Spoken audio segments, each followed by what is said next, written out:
Well, hello again and welcome in, folks, to CHO Airport Field for Game 2 of our double dip tonight. I'm Landon Weaver. Alongside me is Jeremy Rose, and Jeremy, the Sox fell hard 9-5 in the first game, but they'll look to bounce back tonight. Yeah, we've got Game 2 on our hands, a 9-5 loss in Game 1 for the Sox. But it's a new dawn, not really. It's a new day, not really, but it's a new life for the Sox. They're here for redemption. On the mound is Timmy Lawson, the UNC product, with the opportunity to get the Sox back right again. The winning streak ended just 30 minutes ago, and they have a chance to start a new one, start fresh again with a win here tonight.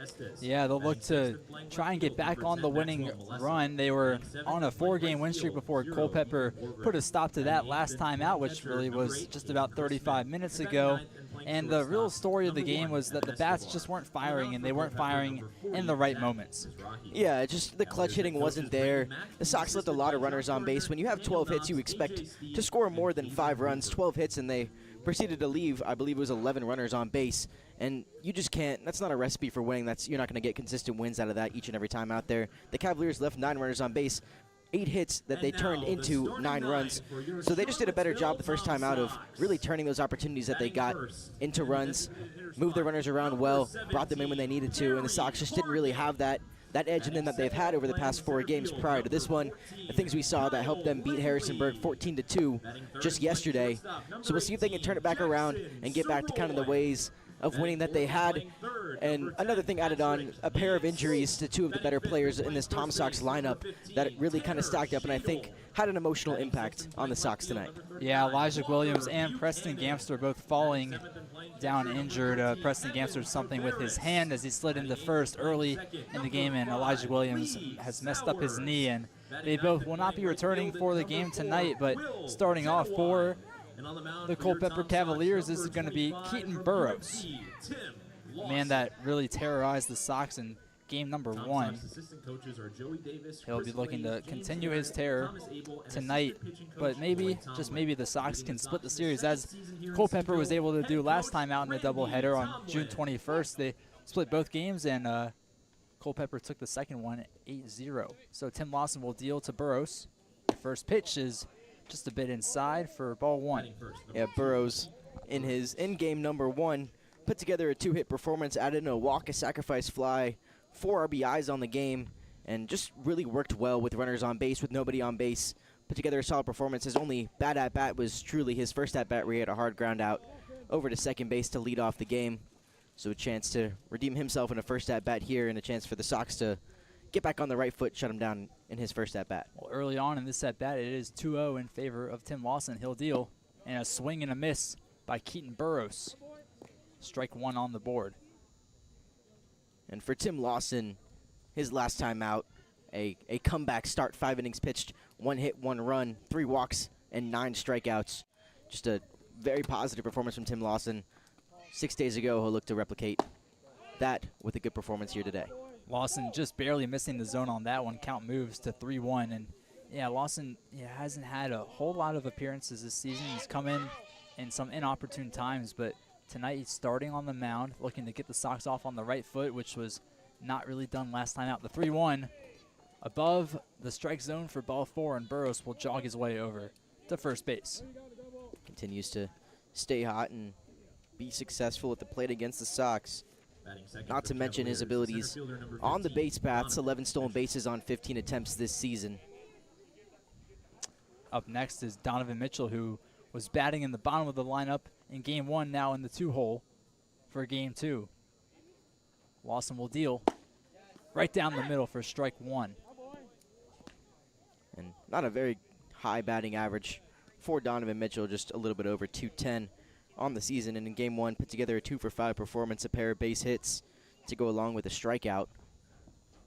So has that ability, came around to score as well with a stolen base in the 5th inning. So definitely the ability to put some pressure on the defense. Lawson looking to shut him down and look for another ground ball for a potential double play. Count evens at 1 apiece. Lawson will deal. Swing and a miss by Mitchell. 1-2 now the count. And another left-handed pitcher for the Sox in the game tonight. It was 4 lefties who took charge in game 1. See how many goes. Runner goes. The throw by Tavares over to second. Not in time, and Burris will scurry his way over to third. Some of the same mishaps that we saw in game 1 already showing themselves here in game 2. It is going to be a strikeout on Donovan Mitchell, so one away here in the top of the first, but not before Keaton Burris gets himself 90 feet away from the plate. Kind of been a problem all season long for, the Sox has been the inability for their catchers to make consistently strong and accurate throws. There's been probably more wild pitches on back picks on throwdowns than any other form of error that the Sox have had. There's a lot of groundouts early on in the season, and a lot of ground ball errors early on in the season, and it's kind of translated to a lot more E2s from the spread of catchers behind the plate, whether it be Tavares, whether it be Anderson French, who had one last game, or whether it be Brock Clayton, who's worked some time in back behind the plate as well. So with one out here in the top of the first, Mason Breton steps up. The first pitch is a nice little breaking ball that does not find the zone and goes down as a ball, but it's the right pitch from Lawson. Breton didn't play in game 1, so his season stats conclude of a .288 average, 14 RBIs, a pair of home runs, 17 hits, 17 walks, and 17 strikeouts, so pretty consistent across the board. That one is going to go down as a strike, so one apiece here on Mason Breton.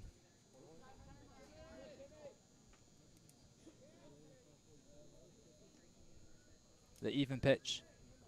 Lawson will deal right down the middle again. Strike 2. One away from retiring Mason Breton, the Long Island University player out of Manchester, Connecticut, only appeared in 2 games for LIU from Xavier High School. The 1-2 from Lawson. In the middle for strike 3. Mason Breton will take a walk back to the dugout and leave way for Colby Motley, who replaced Cam Turner in game 1 and has now solidified his spot in the first 9 here in game 2. And 25 strikeouts in his last 5 appearances dating back to June 16th. So Tim Lawson's been pretty effective via the strikeout, has definitely ramped up his strikeout stuff and has pitched a lot better with 2 strikes on batters, as we just saw there and as we saw the at-bat before with Donovan Mitchell. That one foul tip behind into the backstop for strike 1.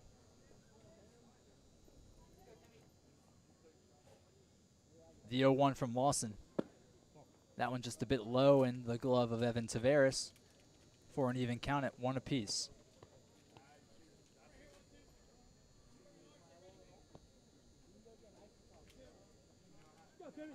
Lawson comes set on the bump. He will deal. The pitch swung on and pop foul by Motley,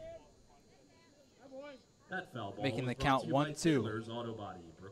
Again, folks, tonight this game just 7 innings, as it is game 2 of a doubleheader. So not entirely too long, but it is baseball. Games can be as slow and as fast as the players make it. The 1-2 from Lawson. Finds the zone for strike 3. Another one looking. 2, 3 strikeouts here early for Lawson, and we'll go to the bottom of the first, locked at 0-0.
leading off for the Tom Sox is Perry Hargett out of the DH spot today, leading off yet again for the Sox.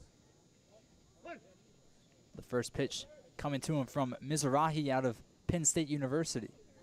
I didn't see a whole lot of time and any time at Penn State through 2 seasons, but has been pretty effective for Culpeper this year. He was initially on the Purcellville Cannons, went 0-1 with a 6.75 ERA in 2 appearances, then made his way over to Culpeper. 5 appearances, 4 starts, 0-2 record, but 15 innings pitched and an 8.4 ERA.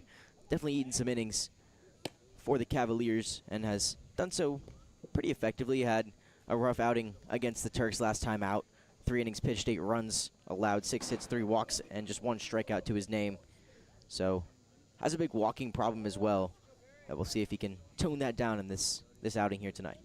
Count even for Perry, the 1-1, just above the zone for ball 2. He cut through on Mizrahi's first pitch, deeming him a strike, but other than that, he's been watching the ball sail outside of the zone.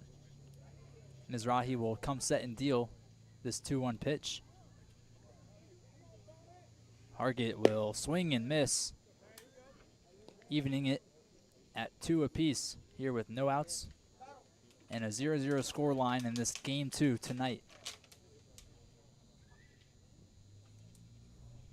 Mizrahi comes set again, dealing the 2-2. Hargett swing and a miss. He strikes out as the leadoff and already 1 away here in the bottom of the first. And not a phenomenal at bat from Perry Hargett right there. Average now dips just below 200. Came into game 1 with a batting average at 200, but 1 for 5 in game 1. Pulled out, and now under 200 he goes under the Mendoza line with that strikeout right there. So Langley stepping in at the 2-hole with 1 out already. The first pitch is down and away for ball 1. It's a big switch up seeing Kyle Langley back at the top of the Tom Sox order. Not in the leadoff spot where he started the season, but back up in that top 2 or top 3. Somewhere he hasn't been in a while. I was talking to him a couple days ago, and he said he had never hit below the 3-hole at any level since before high school, before he came to the Tom Sox and dropped down to a mix of spots around the order. And now he's back up to the top where he, I think, feels more comfortable.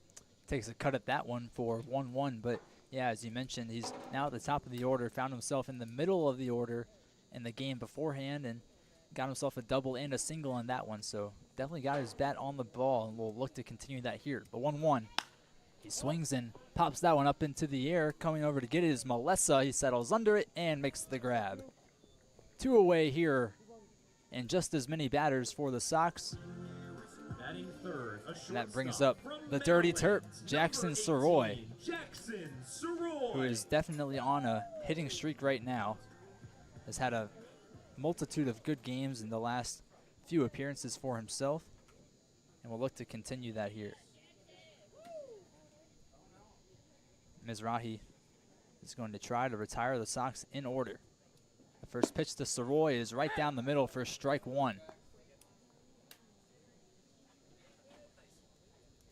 And when you're as hot as Soroy, you've got to have a lot of confidence, and the ball probably looks a lot bigger to you coming from the pitcher than when it does if you're in a slump. Yeah, definitely finally got his bat rolling, and I think that's giving him some confidence up at the plate. Definitely seeing the ball a lot better than he had been through the middle part of the season. I know something you and Nate talked about, getting hot at the right time. This is the perfect time for Jackson Soroy to get hot. A lot of games in a small amount of days. It's 9 games in 7 days for the Sox that lead into the playoffs, and could see them play more consecutive days as well come playoff time, depending on where the seeds fall. Soroy, an 0-2 hole. That one just misses the outside edge. It will go down as a ball. So 1-2 count for Soroy with 2 away here in the bottom of the first. Trying to get on the upper hand early, as they did last game, and maybe this time they'll be able to hold on to it. The 1-2 from Mizrahi to Soroy. Soroy cuts through and swings and misses, ending the inning, and we're deadlocked at 0-0.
Lawson with a 3 strikeout inning in the first will look to continue his success on the mound early, this time against Caleb Estes.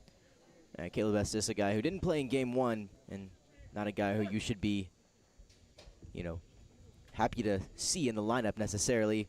Reigning South Division hitter of the week, 11 for 19, 6 extra base hits and 9 RBIs in his last week of play. So an excellent week from him last week, and he'll look to translate that into some more success through the course of this week. That pitch, a nasty slider from Lawson for strike 1. The 0-1 deals it just a bit low into Tavares' glove for an even count at 1 apiece.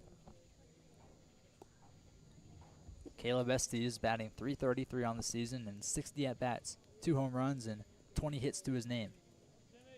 The 1 run from Tim. Swing and a miss from Estes, bringing Tim closer to his 4th strikeout of this contest. Yeah, 3 straight strikeouts to close out the first inning of play after giving up that leadoff walk and a stolen base. Really settled in inning number 1, got right back to his strikeout ways, and clearly right back to it here. The 1-2 is popped up into the air and into foul territory by Estes, and the count will remain at 1-2. He struck out Mitchell, Breton, and Motley to end the inning, 2 of them looking. What will he do here against Estes? Lawson, the 1-2. Swing and a miss. Number 4 for Tim Lawson. Sits down Estes and brings up Maxwell Melessa. Strikeout stuff is working. Goes back to the elevated fastball right there. Tried to get one by Estes the pitch before. Fouled it away. Didn't expect another one right back at it. Got to the spot that he was looking for. Good execution from Tim Lawson on the mound. Good pitch calling as well from Chris Glaze in the dugout. Lawson now against the lefty. The first pitch just a bit outside. And Melessa will be ahead in the count, 1-0. 0 for 3 first game from Max Melessa was hit in both the 2nd and 3rd innings and came around to score in both of those frames. But other than that, a pair of flyouts and a strikeout. Melessa fouls that one off over towards the parking lot. That foul ball, visit tomsox.org/sponsorships to find out how today. Count will even at 1 apiece.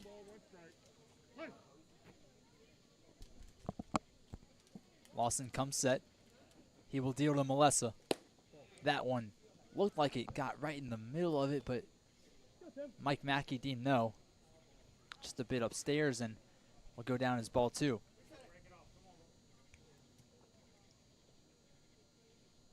Lawson, the 2-1.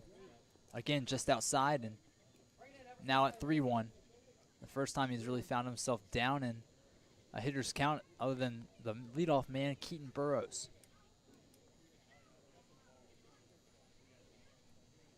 The 3-1 from Lawson.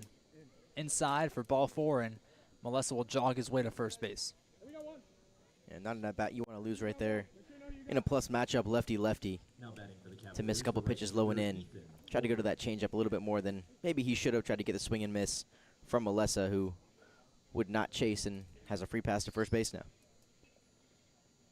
So the second free pass given up by Tim Lawson brings up Ethan Bogren, donning the number 0. With 1 away here in the top of the 2nd, Tavares tries to frame that one, but to no avail. A bit too low for the home plate umpire's liking, and that goes down as ball 1. And this is Borgren's first plate appearance of the evening. Didn't play in game 1 either. Homered last night against Covington, though, with an average just a tick up of 275. It's been a relatively productive season for him. Tavares makes a good catch on the ground there as Lawson's pitch. Not wild, but just a hair outside. Count moves to 2-0. Lawson trying to get back in it. He will deal to Bogren. That one just barely missed the zone, and now the count 3-0 again. Not in the favor of Tim Lawson. Borgren trying to get his 2nd straight walk for the Cavaliers. Lawson comes set, will deal. That one high and away for ball 4, and Tavares will walk out to the mound to have a quick convo with his pitcher. Yeah, just kind of lost his feel a little bit on the past couple of pitches and A little quick reset between him and Tavares. Something that you like to see when the pitching coach doesn't come out, kind of allow your two guys to go talk things over, figure it out between the two of them, as opposed to, you know, an official visit where your coach comes out. A little bit more pressure in that situation. This is a little bit more casual. Settle your guy down. You're a ground ball away from ending this inning. Now the catcher, Caden Chrisman, steps up to the plate for the Cavaliers. And Jeremy, kind of like last night in JMU, it's beginning to feel muggy out in the air, and you got to wonder if that'll have an effect on the outfielders and the infielders tonight as much as it did last night. Yeah, and last night it clearly worked out for the Sox, and it was not an issue for Brennan Eldridge on the mound for the Sox, but definitely impacted the Turks pitching staff. We'll see how it translates tonight. The first pitch to Chrisman, just a bit low. Another ball dealt by Tim Lawson. I believe that is 6 in a row for him now.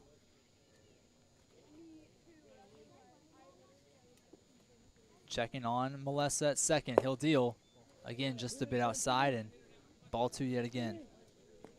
Yeah, just doesn't really have a feel for the off-speed pitches. Has to go back to the fastball. Getting kind of squeezed by Greg John behind the plate.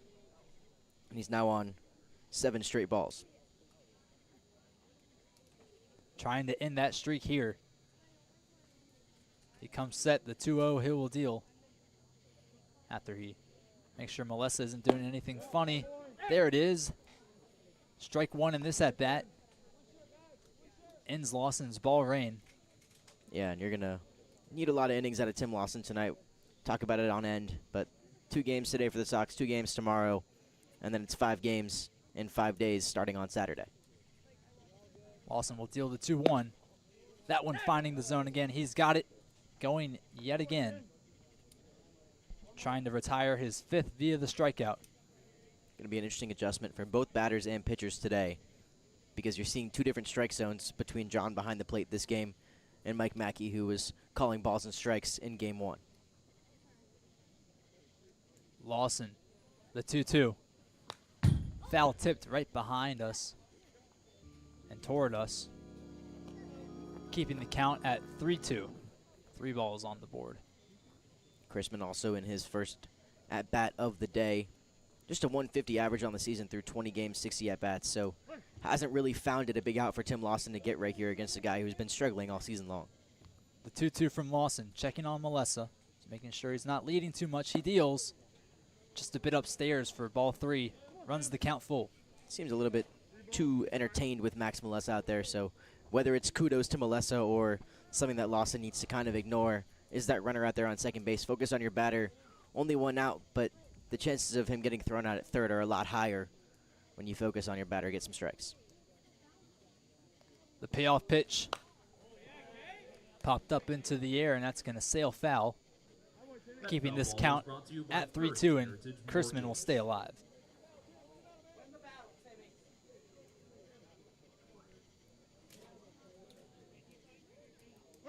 Lawson already surpassing, or close to surpassing, all the Tom Sox pitchers from last game's strikeout totals. The payoff pitch again. Pop foul again. And Lawson will pitch a payoff pitch again. And it's something that was kind of unconventional, talking about that last game. Just 6 strikeouts for the Sox. Usually a pitching staff that retires a lot of batters via the strikeout, and a big reason that translated to 9 of those runs was just the inability to kind of get those swing and miss pitches with 2 strikes. Lawson doing a better job now, but has kind of run himself into some trouble. We'll try this again. The payoff pitch from Lawson. Pop foul again, and folks, we're going to continue this never-ending cycle of full count foul tips. Yeah, we're through 9 pitches of this at-bat, approaching pitch number 10. And it's a true testament to Chrisman at the plate to continue to battle off against Lawson in the second inning, run up his pitch count as early as possible, get it as high as possible to try to run him out of this game and to get to the bullpen as soon as possible. It's going to cause a lot of stress on the Sox and on the coaching staff to make some decisions. Lawson will deal what he hopes to be the final payoff pitch. The 3-2. Down in the dirt for ball 4. So it is the final payoff pitch, but not the one that Lawson would want, and he walks the bases full. Batting 9 for the Cavaliers, number 1, Evan. Bad spot for Lawson, and now just 1 out in the inning. But also has to remember he's a ground ball away from ending this inning. Either a comebacker back to him, a hard hit ground ball to third, a hard hit ground ball somewhere up the middle. Allows you to turn 2 with the bottom of the order up to the plate. Big at bat for Tim Lawson right here. And it'll bring up the shortstop, Evan Escobar. Looking to drive some runs in here. The first pitch is upstairs. Good snag by Taveras at the plate. Just a ball. So we're going to get that early mound visit. So it's now mound visit number 2 of the inning. But it's Randy Tomlin coming out this time instead of just a meeting between Taveras and Tim Lawson. So Tomlin, the guy with plenty of experience when it comes to pitching, is going to come out, talk to his guy. No motion yet in the Sox bullpen. You want Lawson to get as much length as possible here in this outing, because you're going to need as many year relievers as possible throughout the next 3 games that you have to play. It's another 6 innings here tonight, and then another 15 again. Or excuse me, another 16 again coming back out tomorrow. So Tomlin will take his spot again over in the dugout after the mound visit. Lawson, although he has dealt 4 strikeouts, he's also now reached 4 walks.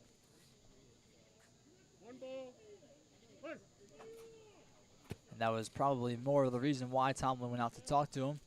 Count remains 1-0 against Escobar. The pitch down and away for ball 2.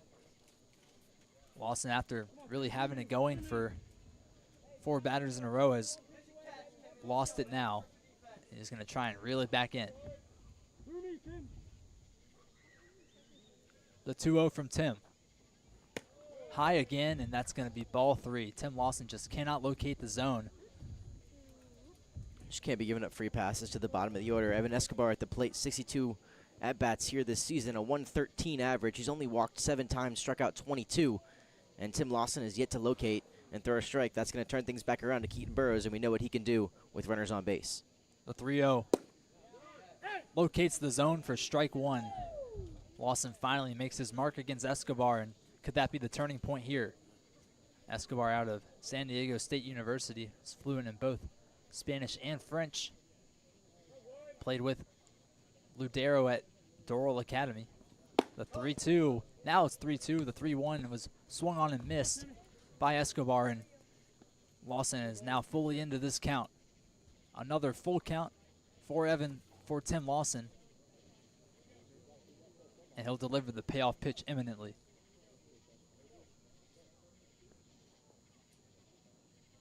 He comes set. The 3-2. Pop foul. And we'll do it again. And kind of right on cue with me talking about how good his strikeout stuff has been. He's been unable to close out now that first at-bat. Just the at-bat to go against Caden Crispin, and now once again against Evan Escobar. Hasn't been able to get it to work with 2 strikes. Another opportunity here. Lawson with another full count. He'll deal that one down and away, and it'll send Maxwell Melessa home, and the Culpeper Cavaliers have a lead here in the top of the 2nd. Close challenge pitch right there from Lawson. You'd like to see him challenge maybe a little bit more, a little closer to the zone. But you can also make the statement that that pitch was pretty close to the zone. Greg John kind of squeezing him there. And nevertheless, it results in the first run of the game. That brings up Keaton Burrows, a guy that was put in a lot of bases-loaded situations in the first game, and he took advantage of them without a doubt. A couple of RBIs, and now he has a prime opportunity to do the same here. Yeah, had 3 separate at-bats with the bases loaded and collected 4 RBIs, so clearly knows how to do his job in this situation. Lawson will deal the 1-0 to Burrows. And he pops that one foul. Anytime that a ball has gone off of a Cavaliers bat, it just seems to go foul. No hits yet for them, but not even a put out or a ground out. And Burrows, a guy who had led the Valley Baseball League in a batting average for kind of a big chunk of that first half of the season. Lost his way a little bit, but still a threat at the plate. The 1-1. Barely misses the zone for ball 2. Greg John was not having that frame from Taveras, and Lawson now finds himself behind in the count 2-1.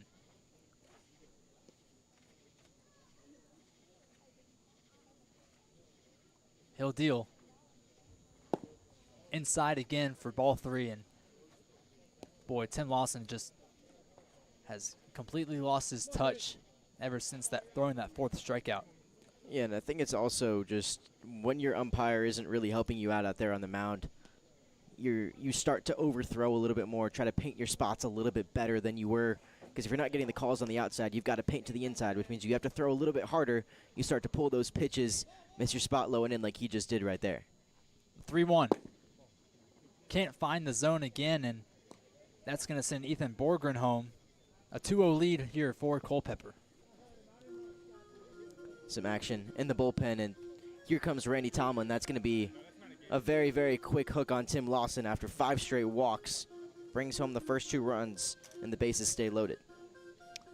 And we'll take a break here on Charlottesville Sports Network as we preview the next pitcher for the Tom Sox.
Riley Rorty will replace Tim Lawson on the bump, Batting for the Cavaliers, number facing 15, off against Donovan Mitchell Mitchell. in his first pitches here on a muggy Thursday night. Yeah, and Tim Lawson just really didn't have his touch. His second outing now, which is kind of crazy that he has given up 6 walks without allowing a single hit and was a true 2-outcome pitcher, honestly, in this game. He either walked a guy or he struck him out, struck out 4 guys for the 4 outs he recorded. The other 6 batters who came to the plate got on base via the walk. Rorty's first pitch is fouled off by Donovan Mitchell. 0-1 is the count. One away here in the top of the second. Able to find his zone there for a quick 0-2. And 8 appearances for Riley Rorty here this season, 12 1/3 innings pitched, a 5.83 ERA that has been steadily dropping since a couple of rough starts to kick off the season. He'll try and strike Mitchell out, the 0-2. Unable to locate the zone as the sliding Tavares came across to corral the pitch. Count now at 1-2. Culpeper finds themselves up 2 runs here early after a bunch of Tim Lawson walks were able to send a couple of Cavaliers home. Rorty will deal the 1-2. Swing and a miss. Mitchell retired by Rorty. First batter, first strikeout for the Richmond native. And the two outcomes continue. It's another Another at bat that ends with either a strikeout or a walk. We'll see if Rorty can. I don't know if if this is exactly what we want to keep continuing to happen in this game, but it's potentially going to keep on happening for the Sox on the defensive side. We'll see what Rorty can do. But there has not been a fielder who has touched a ball yet except for the throwing error from Evan Taveras on Keaton Burrows' steal attempt. Brings up Mason Breton, who was left staring at Lawson's pitches last time. Strikeout looking. He fouls the first pitch off for strike one. Breton out of Long Island University up in New York, trying to do damage. The 1-0-1 is popped up over to right field. Hargett settling under it, and Genowine makes the catch, but not before. Well, that's going to end the inning. There were two outs on the board, and Culpeper leads 2-0. No errors.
Leading off for the Tom Sox in the bottom of the second is Patrick Niasen.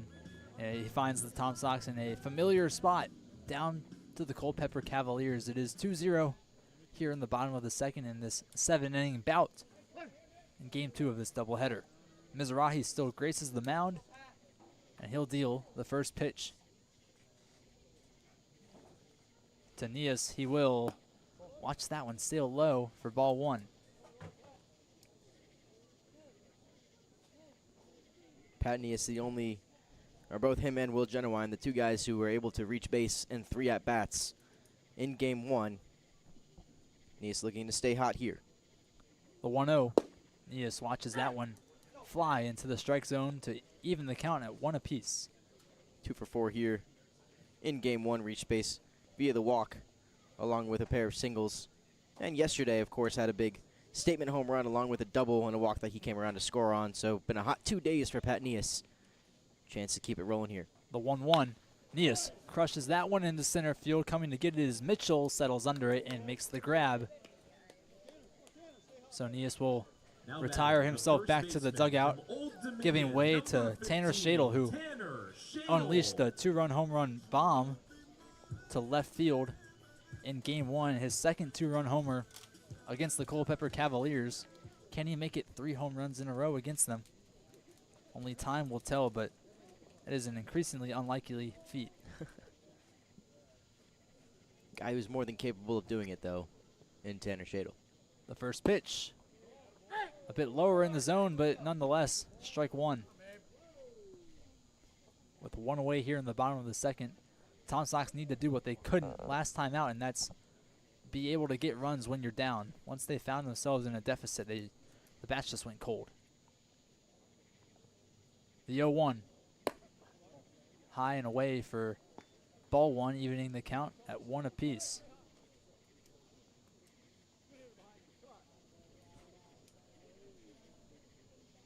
Shadle looking to work some more magic. The Monarch from Old Dominion facing Mizrahi's 1-1. Watches that one sail a bit wide for ball two. Chrisman with a good attempt at trying to frame it, but Greg John was having none of it.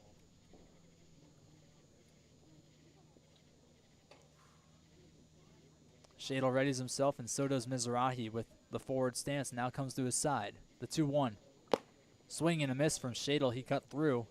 Foul tipped it into the glove of Chrisman, and that evens the count again, this time at 2 apiece. Just 217 on the season for Tanner Shadle. Number's been going up over the past few outings for him, but has to return back to those power hitting ways that saw him cement himself in the lineup before the arrival of Elijah Williams. 2-2. Swing and a miss, and that's 2 gone and just as many batters for the Sox. Bringing up Walker Buchanan, who has been able to increase his batting average as of late. Had a pretty good game last night against Harrisonburg. Saw what could have been a double. Made a diving catch was Roman Trinidad, but apart from that, had a couple of hits and was a really big part in that blowout win. Between him and Brock Clayton, they have a battle every night for who can be the unluckiest batter in this Tom Sox order. Two of them have an expected batting average, at least from our eyes, that's probably at least 30 points higher than what they hit. Buchanan just under the Mendoza line with a 190 average. Should be hitting somewhere around 250. Seems like every other at-bat from him is a diving play made by somebody out in some part of the field. Mizrahi will deal the 1-0 to Walker. That one sails above the zone for ball two. Yeah, Buchanan is just an absolute mammoth whenever you walk by him. That guy can send the ball out of the park in any ballpark, and he was very close to doing so last night in Harrisonburg in a field that is very hard to hit out of. The 2-0. He skies that one foul. And the first strike in this at-bat. 2-1 the count with 2 away here in the bottom of the second. The Tom Sox need to be a little quicker about getting runs on the board this time around. Mizrahi will deal the 2-1. Buchanan foul tips that one backwards and locks up the count at 2-2. For a phenomenal prize.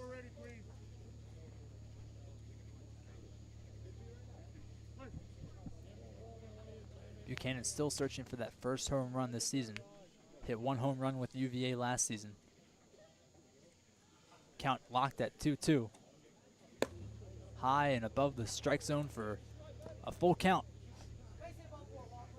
Walker trying to work something as seems to be a problem with something, not entirely sure. Some camera flash from somebody who's recording this at-bat, or maybe the pitching performance. Nonetheless, the count is full. Mizrahi will deal the payoff pitch to Walker Buchanan. He comes set. The pitch. Buchanan watches that one sail just under the strike zone for ball 4, and he'll jog himself over to first base. A call like that is exactly what got Tim Lawson into the trouble that he found himself in the top of the inning. Just a pitch that is usually a strike with most umpires, but Greg John having none of that today. A much smaller strike zone than most of these guys are used to. See what impact it has on Mizrahi. See if Taveras can take advantage of it here. Brings up the Hurricane, Evan Taveras, who pops his first pitch foul. No longer a former Hurricane. A native of Fort Myers, Florida. Taveras has, it's been a bit since he's seen the lineup, making his first appearance in just a little bit.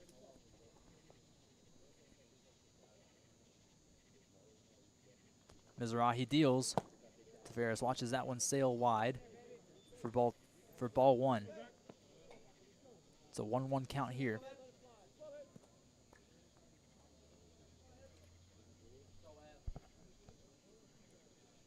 Tavares batting .189 on the season and just 37 at-bats with 5 RBIs. The 2-0.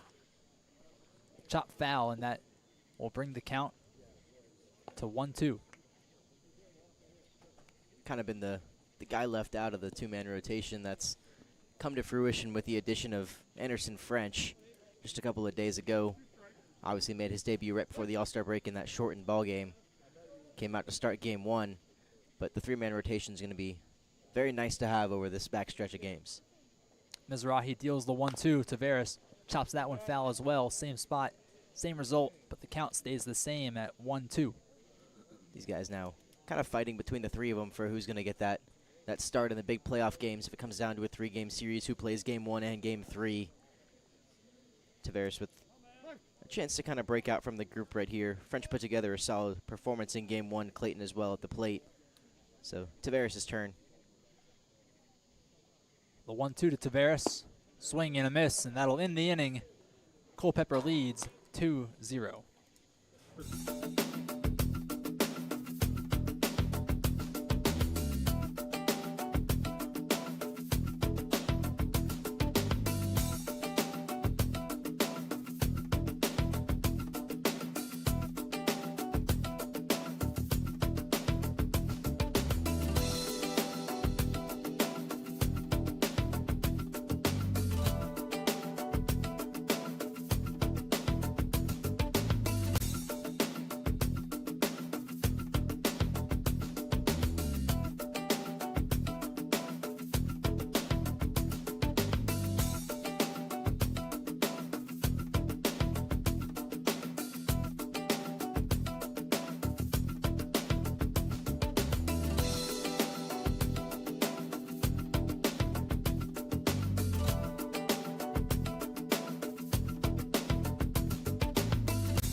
Rory still stands on the bump for the Tom Sox, and he will face off against Colby Motley, a man who struck out looking in his last at-bat.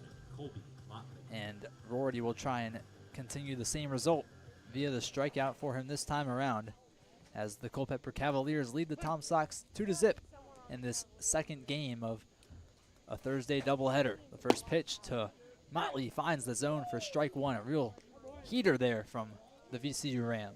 Yeah, Riley's got some surprising. He's got a pretty large build on the mound. Stands at 6'5", but it still comes out of his hand pretty hot. That one again, a little bit of heat, but more of a curver. As the count evens at 1-1. And that off speed comes out of his hand in kind of the same exact way, and it'll tuck down and away from right-handed batters. Very good deceptive pitch with the same arm motion.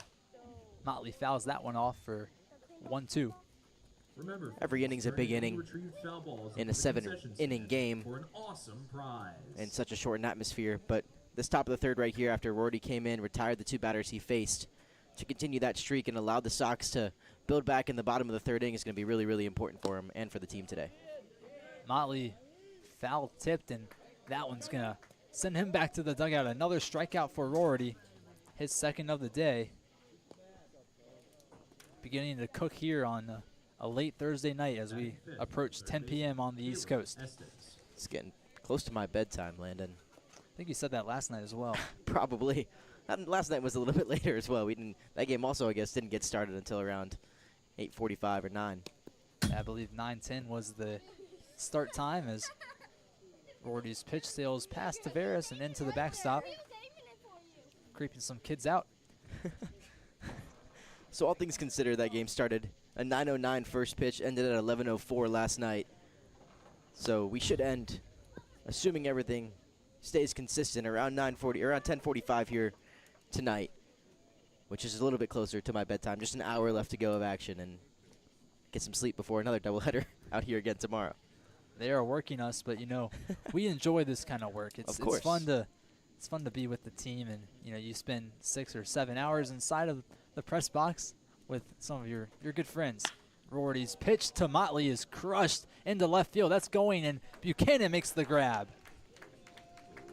A premature bat flip from Caleb Estes proves unsuccessful, and 2 outs are gone here in the top of the third.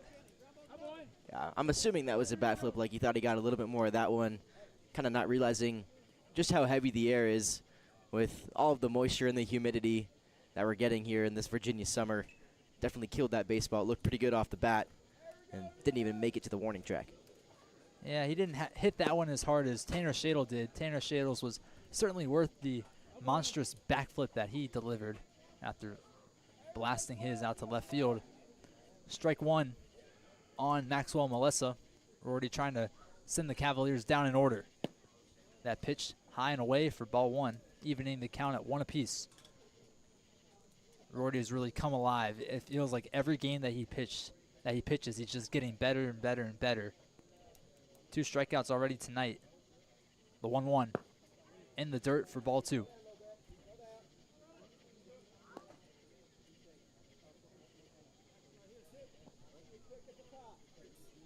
Melissa in his first at bat was able to work a walk and eventually get all the way around to score one of Culpeper's 2 runs in the top of the second. Rorty the 1-2 inside for ball 3. One of the first times that he's found himself behind in the count tonight. He'll work to try and get back in it.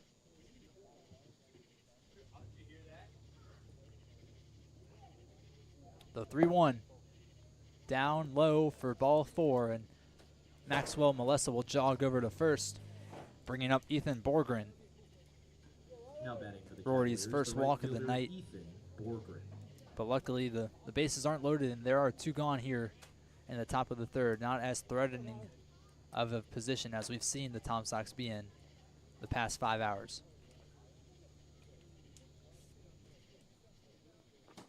First pitch right down the middle for strike 1.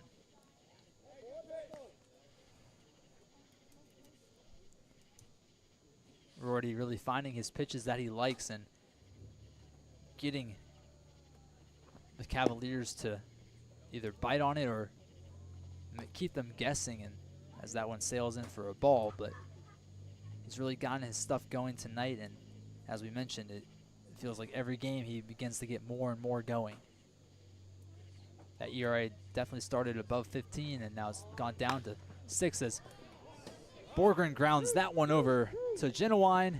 He'll throw back over to Sowers as Culpeper gets runners on the corners, courtesy of a Borgren single. And that breaks up the no-hitter that the Sox had through 2 2/3. I'd actually just written it down on a piece of paper. Down 2-0, the no-hitter was in fact still intact. At the end of the day, throw a no-hitter, lose the game. At that point, does the no-hitter really matter? So what you're telling me is that an announcer's jinx can happen even if you don't verbally say it. Hey, even if you write it. you never know. I gotta be really careful then. Even if you just write it down, don't think about it either. I mean, jinxes are everywhere. Rorty's first pitch to Chrisman is fouled off. So I guess I just gotta clear my mind of thoughts and stuff throughout the game. Like a goldfish on every single pitch. Yes. Yeah. And It's gonna be quite hard to do. before we get through the rest of this game, shout out to Ethan Borgren for the hit and run execution right there. Put it in the right spot. Good piece of hitting from him. Good piece of base running from Max Melissa to be on his high horse over to third. Count evens at 1 apiece against Chrisman. Rorty, after retiring the first 2 batters, the first via a strikeout, and Motley and Estes, the premature bat flip after flying out to Walker Buchanan. The next 2 batters have gotten on base. And he finds himself down 2-1 in this count against the catcher, Caden Chrisman. Triple C.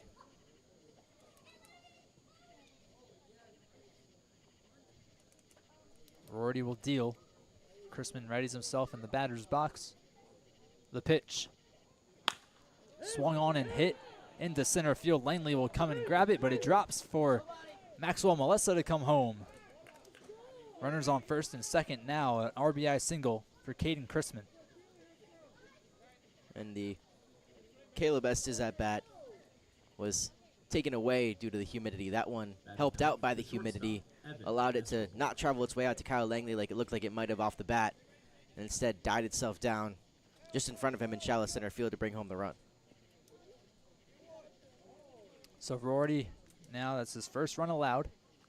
He'll deal now to Evan Escobar, who was walked earlier by Tim Lawson.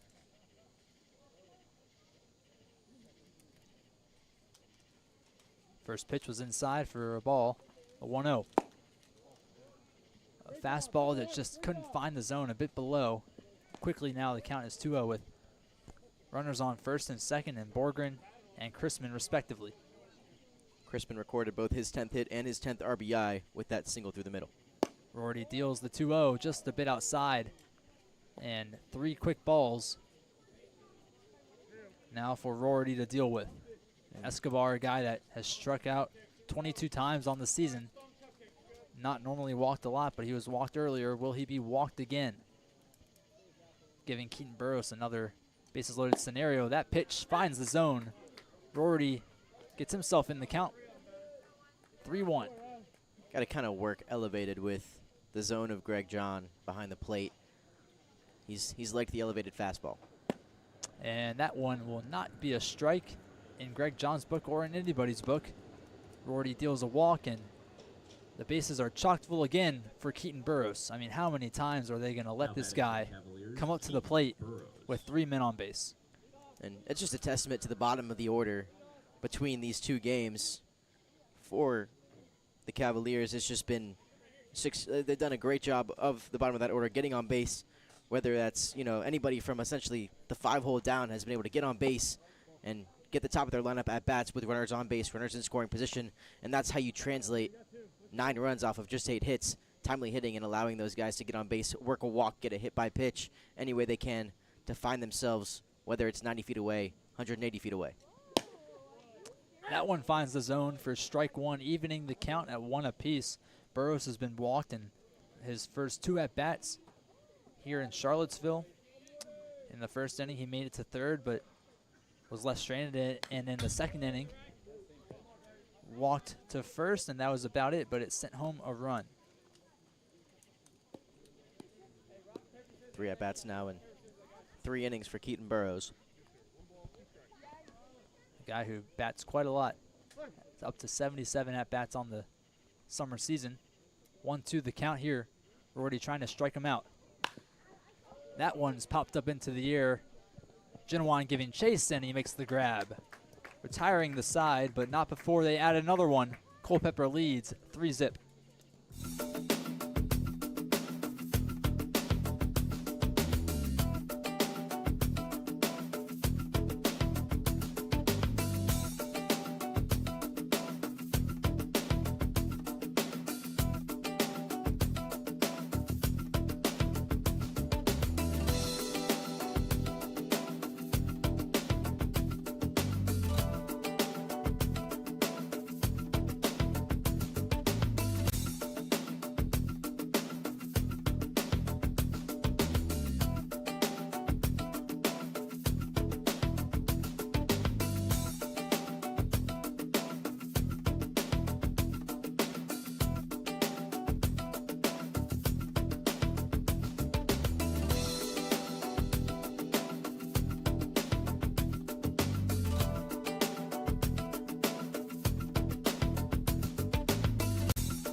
9-1 due up for the Tom Sox to begin this bottom of the third. It's Lee Sowers, Will Genuine, and Perry Hargett.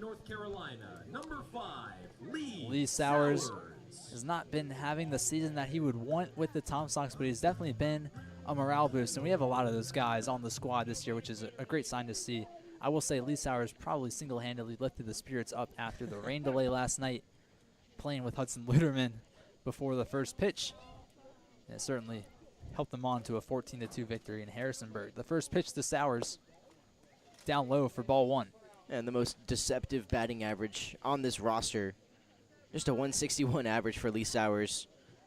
But the man just gets on base. And he's got, like, I think 15 walks, 14 walks on the season.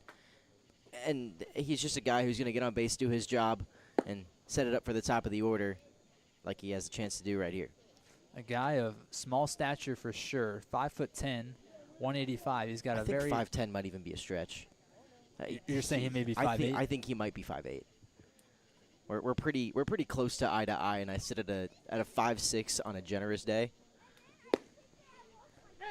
Mazarahi finds the zone for strike one, bringing the count to 2-1. But yeah, Sowers is he's a squat little guy, but I mean he obviously packs a punch whenever he hits the ball. The 2-1 to Lee. High and away for ball three, and Lee quickly in a hitter's count. But yes, if you were saying that he's close to eye with you, then he is probably not 5'10". 5'10" would be more closer to eye with me. And I'd love to give him credit for being 5'10". I just don't think he's 5'10". That's going to be ball four, and Lee Sowers will walk over to first. Yeah, I swear the bat flips. The bat flips after his walks get better and better after each and every walk. Now up to 15 on the season, quickly creeping up on the Tom Sox lead. Lee Sowers will take his place at first base, and that brings up Will Genuine, another short king on this Tom Sox staff. Again, sitting at 5'10", but he does look a little taller. I think he might be closer to 5'10". I might give him 5'10". I will say that going to the doctor's office, I just hate getting my height checked because I will firmly stand by that I'm 6 foot. But as that one sails into the zone for strike one, but the doctors always say it's 5'10 3/4 or 5'11", and I just don't buy it. I don't buy it. Hey, that's what shoes are for. If anybody can tell you that's what shoes are for, it's me. Shoes do play a huge role, and these Nike Air Maxes that I'm donning right now definitely add a couple inches as strike two sails in the zone against Will Genuine despite his dismay of that call by Greg Johns. 600 average through 5 at-bats for Genuine. Went 2 for 3 in game one. Added on a walk and a stolen base. And in our notes it says he's an electric guy. Good guy to have around and very explosive on the field. Mizrahi will deal the 0-2. And Genuine will stay alive in a 1-2 count. But yeah, Genuine is just he's a genuine guy, you know. That was funny. I remember my first interaction with him. I got out of my car. He got out of his car, instantly shook my hand and said, "I'm Will. What's your name?" The 1-2 nips him in the backside, and he'll take his walk to first base. Yeah, might have got him in the back or the shoulder or something like that. Could be a little hard to shake your hand now with that right arm. A little banged up, but yep. Nonetheless, the Sox finally get on base. Well, they got on base in the bottom of the second, but consistently on base with no outs on the board. But yeah, just a lot of really stand-up guys on this team. You think about Preston Gamster, all the guys on base, and even Perry Hargett. There's really nothing bad that you can say about any of these guys that are on the roster. It's really the reason that they've had such a resurgence in this latter half of the season. Yeah, it's been the vibes, been the energy that these guys are brought every day. Hargett watches that one find the zone for strike one. Spot that hasn't been called as a strike all day, but John expands the zone for that first pitch strike on Perry Hargett. See if he lays down a bunt here, situationally down 3 runs. Runners on first and second, nobody out. Hargett will watch the 0-1. That one misses the zone for ball one, just a bit inside on Hargett. Count evens. Hargett, a guy that has struck out 12 times and, like his Tar Heel counterpart, been walked 15 times. And in our notes it says he's played 189 games, but that can't be right, as he foul tips that one over towards the batting cage. You know, the 8 and 9 keys are very close to each other, so I'm just going to figure that that's an 18. I'll probably take the responsibility for that one. I'm pretty sure that was my mistake. Yeah, the Point Street guys may be doing a little bit of fibbing, trying to get him the most games played. Most games played record. in Valley Baseball League history. Hargett finds himself in a 1-2 hole, working against Mizrahi with no outs. The Penn Stater will deal. Hargett swings and cuts through that one. Strike 3, and he'll walk back to the dugout. But only 1 out away here in the bottom of the 3rd. And Langley steps up. From JMU, Kyle Langley. Kyle Langley had a pretty good game last time. Well, not even last time, just a few hours ago. Against Culpeper, he had a double and a single. And now with runners and a runner in scoring position, he'll look to do some damage here. Lee Sowers on second, Genowine on first. Langley watches that one find the zone. Strike 1.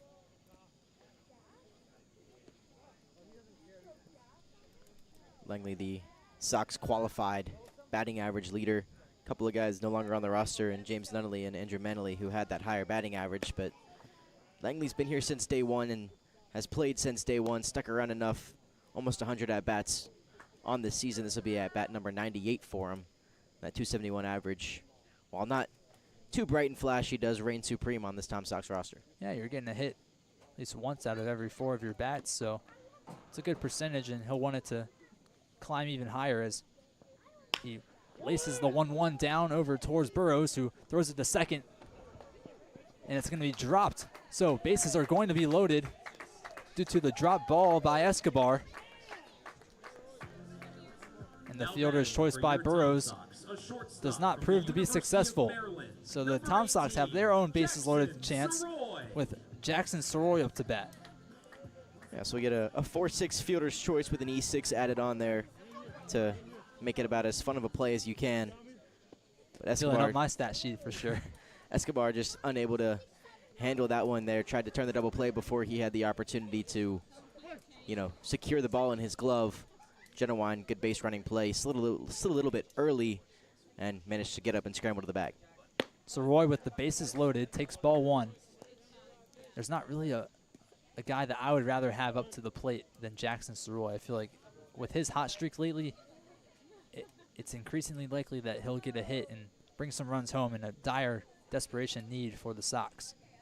But 1-0 to Soroy. High again for ball 2. Just 1 out away here in the bottom of the 3rd. And with this game only being 7 innings, we're increasingly reaching that halfway point. The 2-0 to Soroy. He takes strike 1. Good frame job there by Chrisman. The ball that could have easily been called on the outside edge found itself in the middle of the frame and goes down as strike 1. It's just Jackson Soroy's 4th at bat with the bases loaded. He's 1 for 3 on the season. He takes ball 3, so now 1 ball away from sending Sowers home. Just to set the men on base, Sowers at 3rd, Genowine at 2nd, and Kyle Langley at 1st. The 3-1 pitch from Mizrahi to Soroy. A big pitch in that. Soroy swings and misses, bringing the count full. He wanted all of that. Maybe had thoughts of a grand slam going through his mind. Yeah, big aggressive cut on a changeup low and away. Good pitch location from Mizrahi to play off of the fastball on the outside. He threw the pitch before. Got Soroy to swing through it. Now we'll get a 3-2. The payoff pitch from Mizrahi. Soroy cuts through that one and brings out number 2 to the table. Bringing up the only man to hit a grand slam for the Sox this season, Patrick Nias. Mizrahi's 4th strikeout of the day, or the night, as it is past Jeremy's bedtime now, 10:04 p.m. We've officially made it past my bedtime for today. Staying up late on a school night. Nias gets his bat on that one. It's coming over to the center fielder, Mitchell, and he makes the grab. So Sox leave 3 stranded in the bottom of the 3rd and will look to keep the lead at bay on defense.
Doherty and the rest of the Sox ready to squabble up with the Culpeper Cavaliers here in the top of the 4th.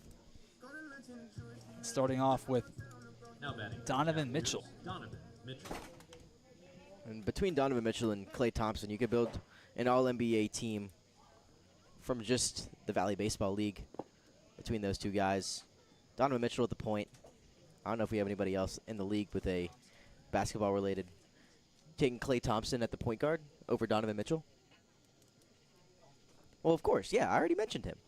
Nate, As Mitchell drives that one into right field, Jinwine settles under it and makes the grab. Nate Schwartz trying to chime in on the Valley League All-NBA team. trying to chime in, but he's conversation. not paying attention because I mentioned Klay Thompson already, Now batting for the Cavaliers. who We I already all- said would we play all- shooting guard. We all make mistakes here in the Charlottesville Tom Sox press box. Trying to get in on the action. You had your game. You already called a game here today, and you got another one tomorrow. The Umpcasts are a lot of fun for us on the Tom Sox media team as Mason Breton checks his swing on that one. Ball 1 to number 11 for Culpeper. And the final Uncast of the year tomorrow for game 1 of the doubleheader. I have the And Breton drives that one into deep center field. Going back is Langley. Settles under it and makes the catch. Another ball that maybe if the humidity wasn't as thick would have been gone, but the safe glove of Kyle Langley out in center field Now batting collects for the ball. Cavaliers, Colby. and 2 down here in the top of the 4th inning.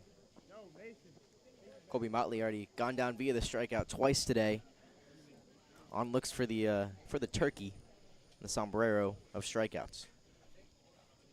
Rorty comes set, he deals, and Motley pops that one up in the air. Going to it is Buchanan and Langley. Settling under is Langley, and he makes the grab. So a 1-2-3 in about 75 seconds, Cavaliers in the and the fourth, Sox no runs, no hold the hits, Cavaliers no errors, scoreless nobody in the 4th. base.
The bottom of the 4th inning here from Charlottesville, a 3-0 lead for the visiting Culpeper Cavaliers. They took a 9-5 Game 1 victory in the 7th-inning.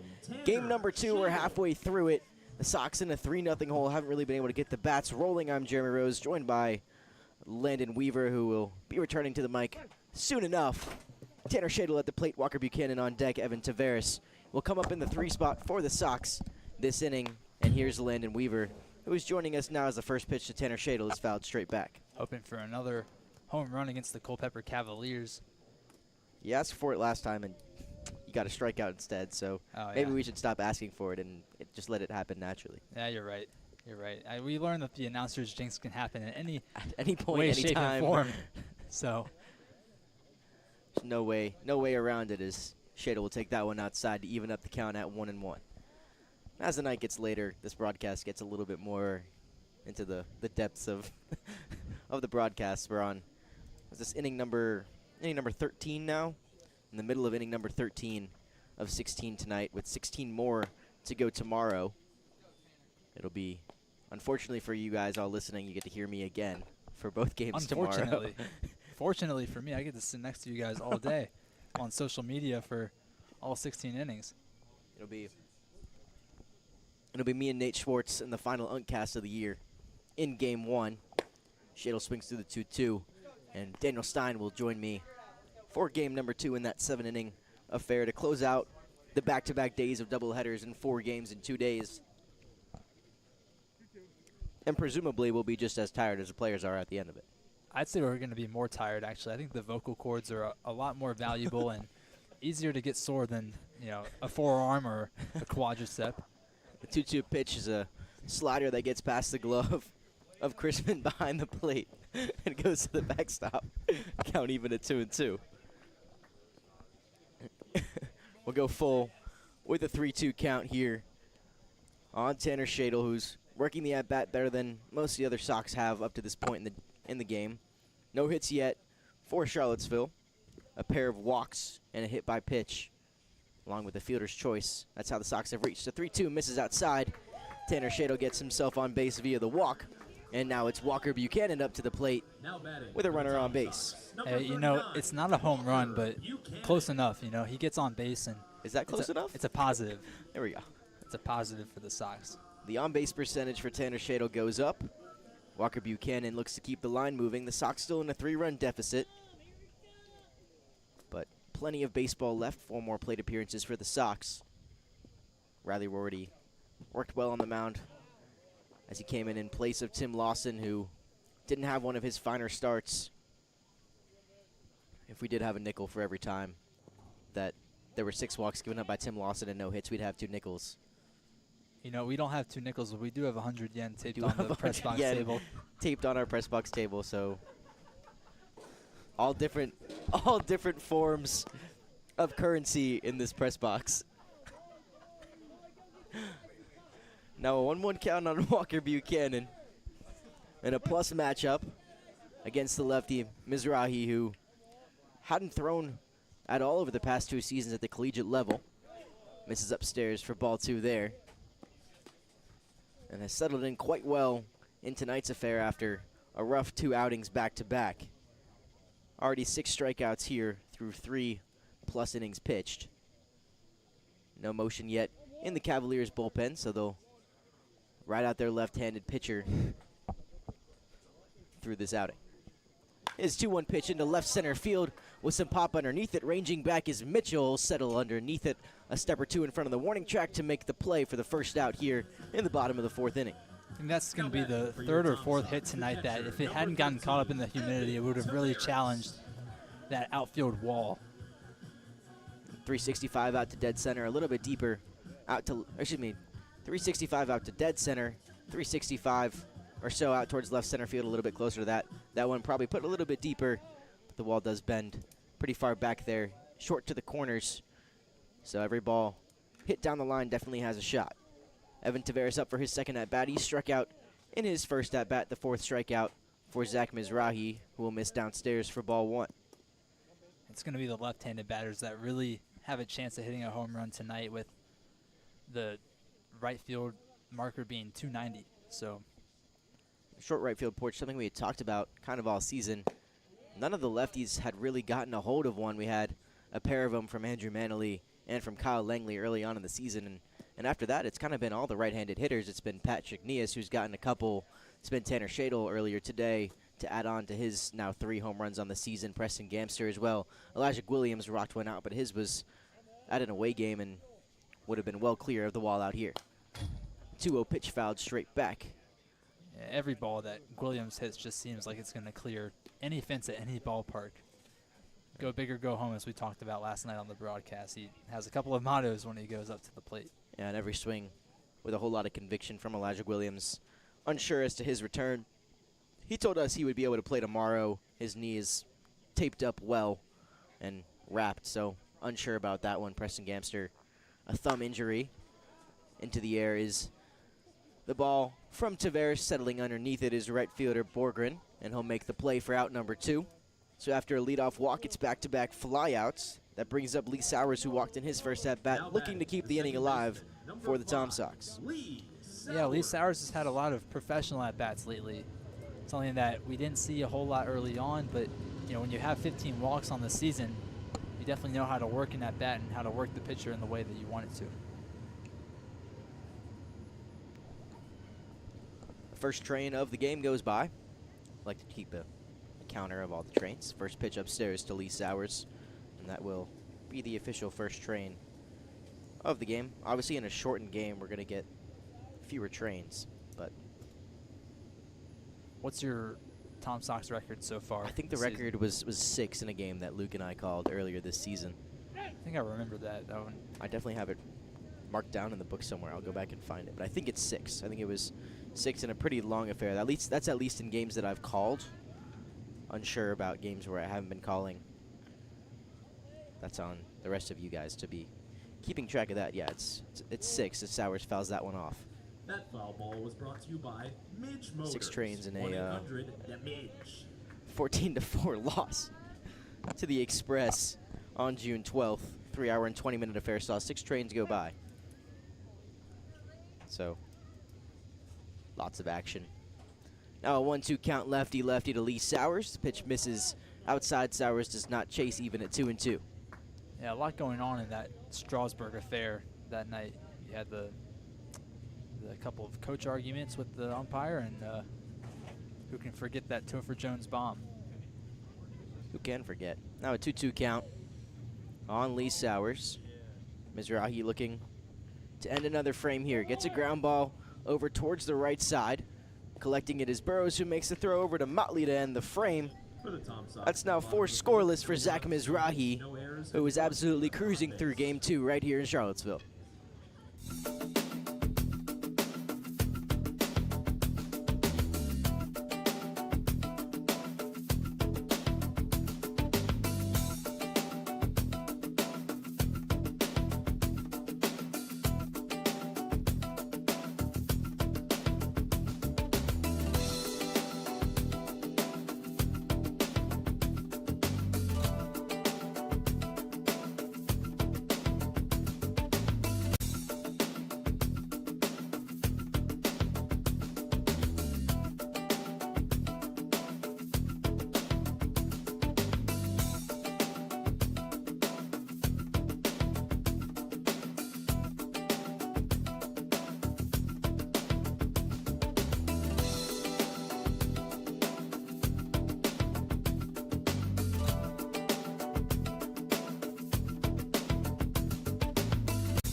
The top of the 5th inning from CHO Airport Field. We thank CHO and check CHO first for all of your future flights out of the Charlottesville Tom Sox area. Now Riley Rorty back to the mound for another inning of work. He'll face Caleb Estes, Max Melessa, and Ethan Borgren to lead off the top of the 5th inning. 3 innings to go here in Game 2 of this doubleheader.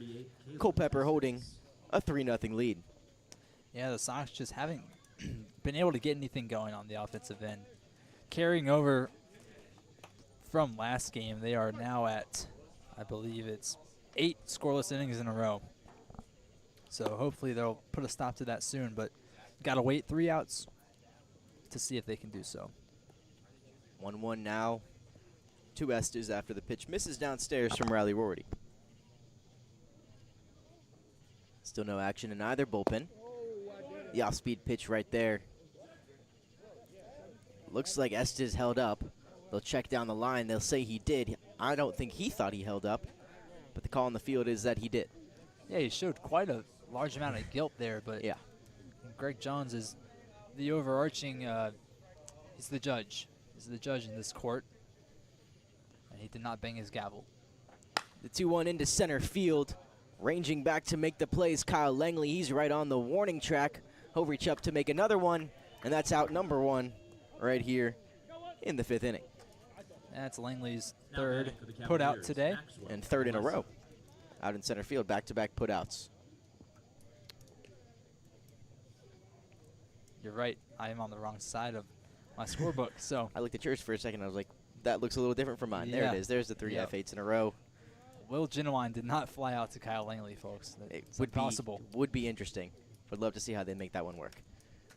Will now face the left-handed batting Max Melessa. The first pitch swung on and missed for strike number 1. Melessa has reached in both of his plate appearances in the 2nd and the 3rd inning, both via the walk, and has scored 2 runs, 2 of the 3 from Max Melessa, who's come around from both of his walks. The 0-1 pitch swung on and missed once more. Now he's down 0-2 to Riley Rorty. Rorty on 2 strikeouts so far, but apart from the walks that flooded the 3rd inning, he's been able to pitch it so that the Cavalier hitters hit it in a spot that it's easy for the Tom Sox to make a play on it. The 0-2 skied down the 3rd baseline. Patney is trying to range back, but he can't see it. Some weird spin off of the bat from the left side of Max Melessa, who ran it out, but it'll be a foul ball. And we'll have another 0-2 offering right here from Riley Rorty. You see, I fully believe that any other team has that happen against them, they're going to make the catch. It just so happens that we have been unable to get that same sort of luck. You think about Trinidad's catch last night, the play. There was a couple plays on the mound that have happened against the Tom Sox. It just doesn't seem like those go our way at all. Another 0-2 offering inside for ball 1.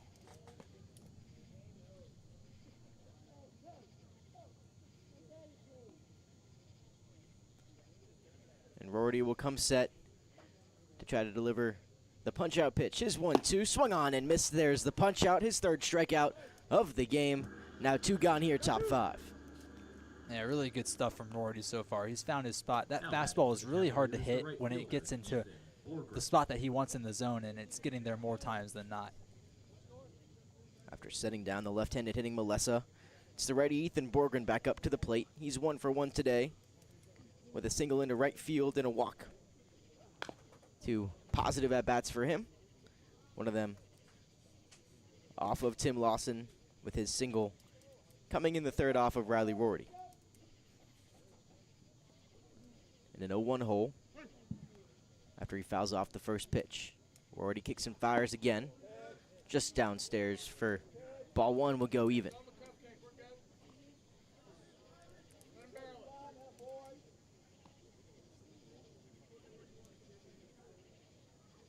The muggy night continues out here in Charlottesville, 10:25 Eastern time. The 1-1 pitch swung through for strike 2. Rorty now deals from ahead. And Borgren got a hit off of Rorty last time out. So Rorty already ahead in this count, looking to finish the job. He gets his sign from Tavares behind the plate. The 1-2 pitch from Rorty way inside. Almost hit Borgren, who gets himself out of the way, and now we're even at 2-2. Yeah, that one would not have felt very pleasant if you were Ethan Borgren. That would have gone right in his oblique. Painful one, so to speak. The 2-2 pitch with a whole lot of break on it. Misses outside. Borgren does not chase. And now we run full. It's always the last strike that's the hardest to get. I feel like, you work, you get to 2, and then it just doesn't seem to go your way from then on. The batter's figured you out. You want to try something new, but just stick to your stuff. His 3-2 pitch into left field it goes. That's another single for Ethan Borgren. He's 2 for 2 today. Reached base all 3 times. His hot night continues, and that's a 2-out base runner for Culpeper. Yeah, a good lace there by Borgren into the gap between Nias and Soroy, and nothing that Buchanan could have done there. It's now the catcher, Caden Chrisman, up to the plate, also 1 for 1 today, Now batting for reaching the via the Cavaliers, walk in the catcher, second and a Caden single Chrisman. in the third. His single into center field drove home the third run of the game, and Max Malessa in the third. Another runner on base for him here with 2 gone. First pitch way up and in. Now Chrisman ahead 1-0.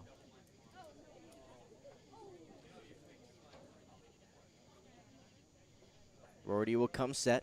A 1-0 count. Runner on first base, 2 gone here in the top of the 5th inning. Skied into the air. Rorty seems to have a read on it. Tavares has a read on it. Nobody's called it off yet. Tavares makes the call, makes the play with Rorty coming across his face for out number 3. The top of the 5th is over. We'll head to the bottom of the 5th inning. Sox still down by 3.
No hits allowed for Zach Mizrahi through 4 innings on the mound.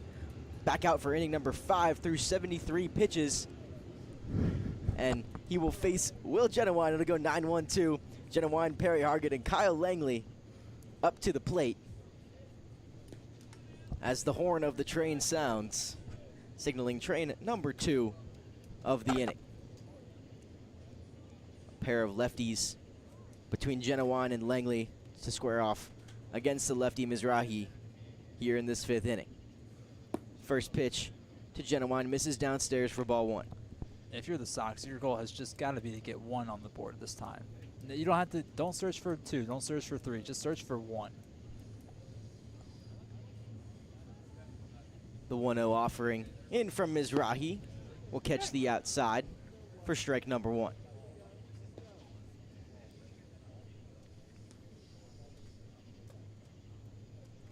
Mizrahi, although no hits have been allowed, it's been no shortage of base runners. Sox have gotten themselves into position, just haven't been able to truly come through in the clutch. Genowine fouls that one back for strike number 2. That foul ball was brought to you by First Heritage. And Genowine has definitely slowed down a little bit since his last game, which he went 2 for 3 in the first game against Culpeper. Only his second at bat today, though, just goes to show that the bats have not been hot for the Sox in this outing at all.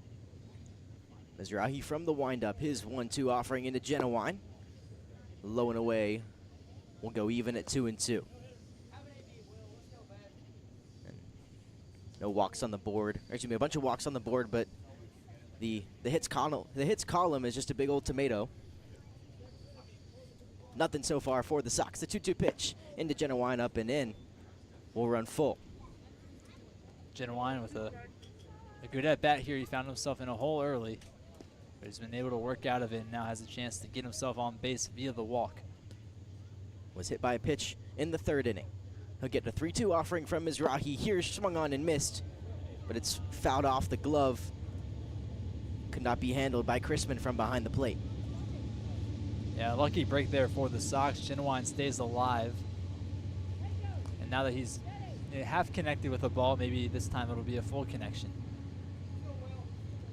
Truly looking for that rainbow connection between his bat and the baseball. He calls time to step out and adjust his elbow or wrist guard, which came off as he was preparing for the pitch from Mizrahi.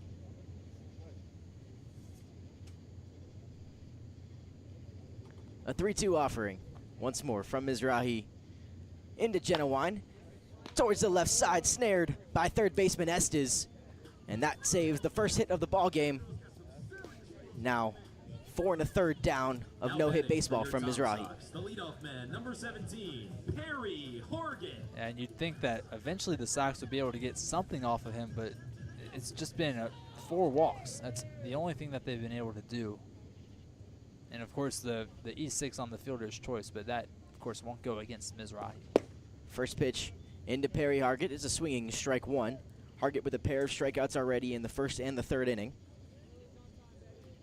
And the Sox having no hits on the board has really just allowed the defense to kind of frolic about out there. The outfielders not doing a whole lot. They're just hanging out there in the grass, having themselves a good time here in game number 2. The 0-1 pitch fouled straight back once more.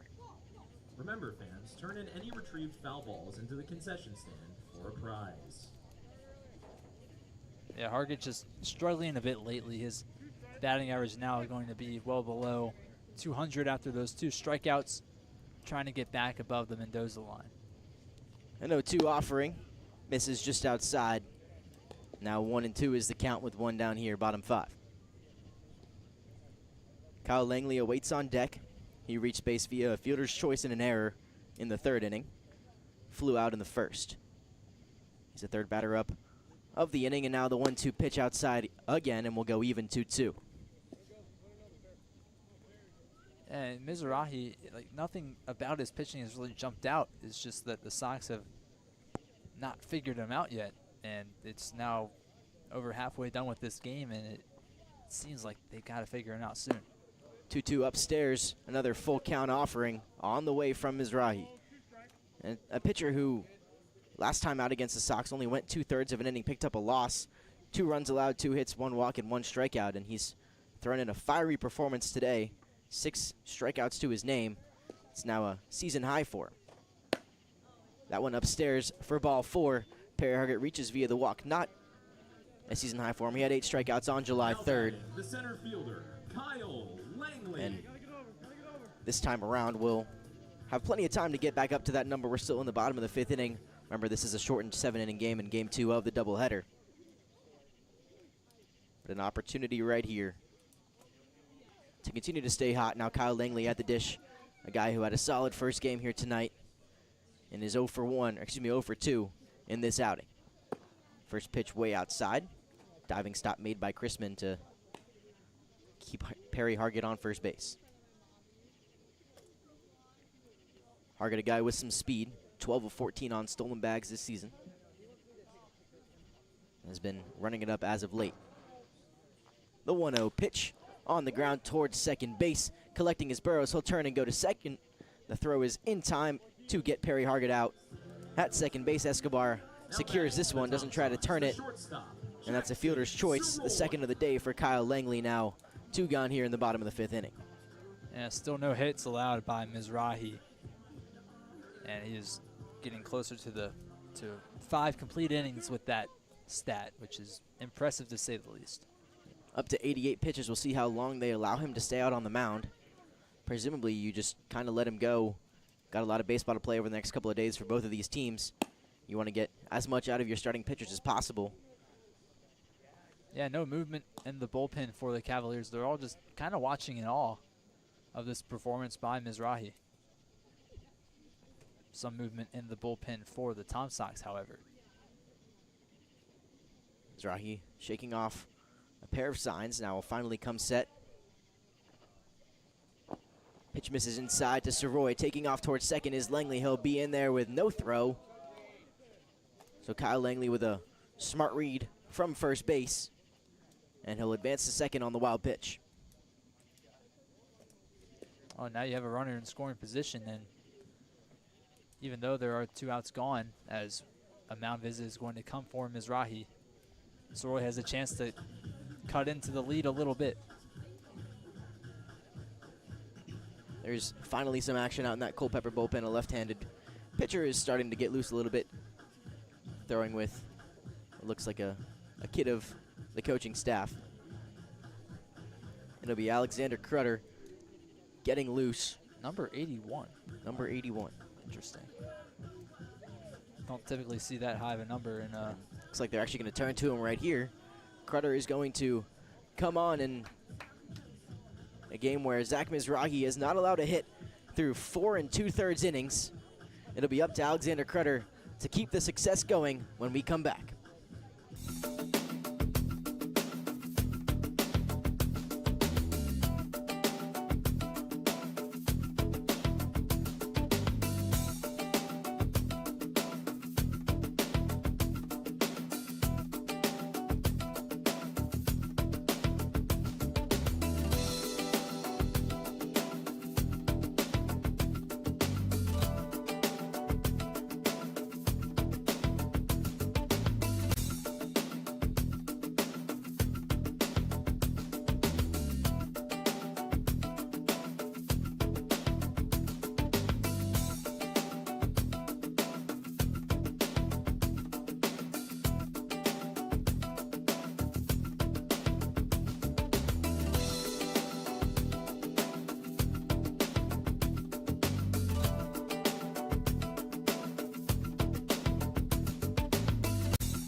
Alexander Crutter comes in with a runner on first base, excuse me, a runner on second base, and a 2-0 count on Jackson Soroy, looking for his first hit and the Tom Sox first hit of the game. What do we have on Crutter?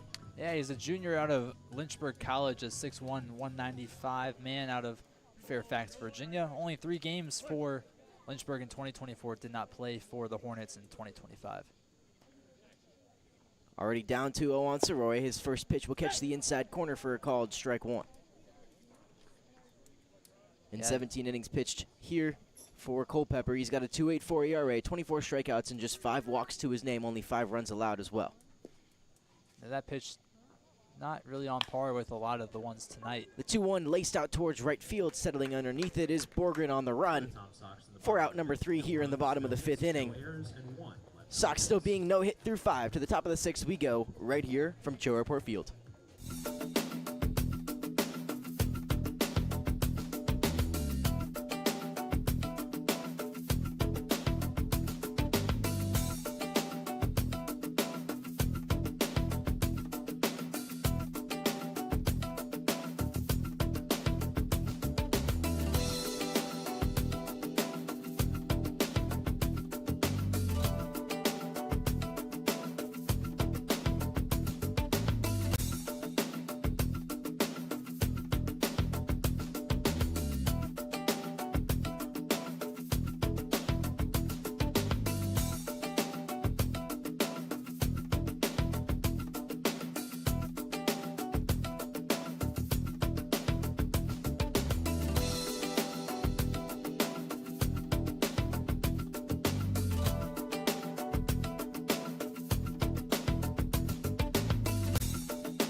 through 5 innings here from the CHO. The Sox down 3-0 in game 2 of a doubleheader with 2 innings to go right here. And Trevor Booten takes over on the mound for the Tom Sox with an attempt to keep this lead at just 3 runs and allow the Sox to get back into it with 2 at-bats to go. Yeah, Booten will need to certainly be on his game if he wants to give the Sox a chance. Not with pitches like that, but with it only being his first one, he'll get into his rhythm. He'll face 9-1-2 Evan Escobar, Keaton Burrows, and Donovan Mitchell to the plate. We do have a final score between Harrisonburg and Stanton, a 7-4 victory, as that one skied over towards Jackson Soroy, who makes the easy play, flips it with his glove over to Sowers at second base after the out. 1 gone here in the top of the 6th inning. Harrisonburg takes down Stanton 7-4, provides a little bit of a cushion for the Sox, who of course fell in game 1. Their record dropped to 17-15, and with a win today, with a win in this second game right here, could leap back up into second place and would move their record to 18-15. Harrisonburg increases their lead in the VBL South. They're now 24-10 after the Sox handed them their 10th loss of the season last night. And Harrisonburg, with that win, now clinches the South Division. They will be the 1 seed and will have home field advantage all through the South playoffs up until the potential VBL Championship Series if they make it that far. Yeah, it's big for them and not really coming as a surprise for the Sox, as that one was popped up into the air and Boone will make the grab. But yeah, Harrisonburg is not an easy team to go through, as the bullpen absolutely erupts. Everybody loves a good PFP as Booten handles that one down the third base line. The better play is for Pat Nias to make that play, but Trevor Booten with some confidence on the mound and a smile on his face makes the play for out number 2 here, top 6. So Riley Rorty comes out after 3 2/3 pitched, 3 hits, 1 run that was earned, 2 walks and 3 strikeouts. So a solid outing for him. Came in and kind of eased the tension after Tim Lawson's rough start. But 3 runs on the board is all we've seen for Culpeper in a game that kind of feels like they've controlled it just due to how well their defense and their pitching has been with Zach Mizrahi on the mound. And Booten certainly dealing right now. 3 runs is not a super large lead, and the Tom Sox could easily cut into that. They really just need to get their bats going. They're now at 9 straight scoreless innings. Pitch misses outside from Booten, now a 2-1 count on the 2-hole hitter Donovan Mitchell, who's 0 for 3 today. A pair of strikeouts in the first and the second, and a fly out in the 4th. He'll work from ahead, 2-1, Booten's pitch. Just misses the inside, now 3-1. You mentioned it, the Sox kind of have been held scoreless since the 5th inning of game number 1, where they put up a run on a sacrifice fly. Other than that, it's been pretty quiet for the Tom Sox bats. After putting up 14 runs just a day ago, you would have expected them to carry that momentum, and instead it's been kind of the opposite. 5 runs scored, and we're already through now 14 innings of baseball here tonight. Yeah, not the offensive performance that they would have liked to see, nor is it the offensive performance that many people within the Tom Sox organization are used to. Typically they score anywhere from 7 to 10 runs on a given night. Just not on that same mark tonight. Booten misses low and away, upset with himself as he allows a 2-out walk to to Donovan Mitchell. It's just 1 walk. It's not going to harm a whole lot as long as you do your damage before more runners can get on base. But 2 gone already in this top of the 6th, you're in a good spot. Face the 3-hole hitter Mason Breton, also 0 for 3 on the day. Struck out looking in the 1st and flew out in both the 2nd and the 4th inning. He'll have the plus matchup from the left side against the right-handed throwing Booten here, who fires a fastball just off the outer half for ball number 1. Expect Booten to finish off the last inning in the 3rd, come out for the 7th inning as well. He'll get a swing and a miss from Breton for strike number 1 to even up the count. Sox can effectively ride Booten out in this one and allow some other relievers to get some work in the doubleheader tomorrow. 1-1 now. Taking off is Mitchell. The throw down goes way high. On the backup is Sowers to keep Mitchell from advancing over to third base. But another high and missed throw from the backstop work of the Sox, regardless of who it is back there. It just feels like every single throwdown is doomed for the outfield. And that's not something that we've been able to say about the Sox all season long, which is a very positive thing. It's just been today that we've seen a lot of that problem. I believe it's probably north of 5 of those now between Taveras and French. The 1-2 pitch misses outside. Now we're even at 2-2. 2-2 count with 2 outs to the 3-hole hitter, Mason Breton. Booten trying to lock down the inning. His 2-2 pitch swung on and missed. Breton goes down swinging. Trevor Booten gets the strikeout to end the 6th inning. The Sox come up in the bottom of the inning, looking to finally get a hit on the board, down by 3.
The top of the 6th inning we go, and if there was anybody who was not bamboozled by the questions asked here tonight, it was Coy Tomlin. Correct on all 3 counts of baseball trivia, including how many stitches are in a baseball. The quick answer. 108. No, the quicker answer was Yankees. Oh, Yankees, of course. Sorry. Yeah. Yankees. The Sox bats have been pretty unable to find the stitches of those baseballs here tonight, still hitless through 5 innings. Alexander Crutter took over to retire the final batter of the 5th inning after Zach Mizrahi went 4 2/3 with no hits, 4 walks, and 6 strikeouts to his name in what was easily his best outing of the season. The 1-0 pitch to Patrick Nias swung on and missed. Will go even 1-1. It's about time the Sox get something going. And like I said last inning, they just need 1. And if you get 1, then it makes getting the other 2 a lot easier. Kind of breaking open the floodgates almost. 1-1 now from Crutter into Nias. Pitch upstairs, ball 2. Pretty inconsistent strike zone from Greg John behind the plate. That pitch had been a strike on earlier occasions here tonight. Does not go for 1 here. A 2-1 pitch catches the inside, even at 2-2. And you can hear the Tom Sox bullpen letting the Cavaliers pitcher know that he's on a no-hitter. Believe that would be Saxon Roberts, who broke up a no-hitter earlier in the season by saying that exact same thing. Against Culpeper. A chance to do it once more here. Now a 2-2 pitch. That one misses inside. Now we'll go full. 4 walks have been the base runners, a hit by pitch as well, and a pair of fielder's choices that allowed Kyle Langley to reach.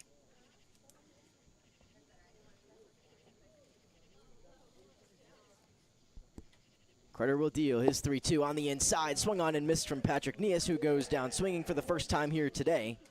Now Tanner Shadle up to the plate with 1 gone here, bottom 6.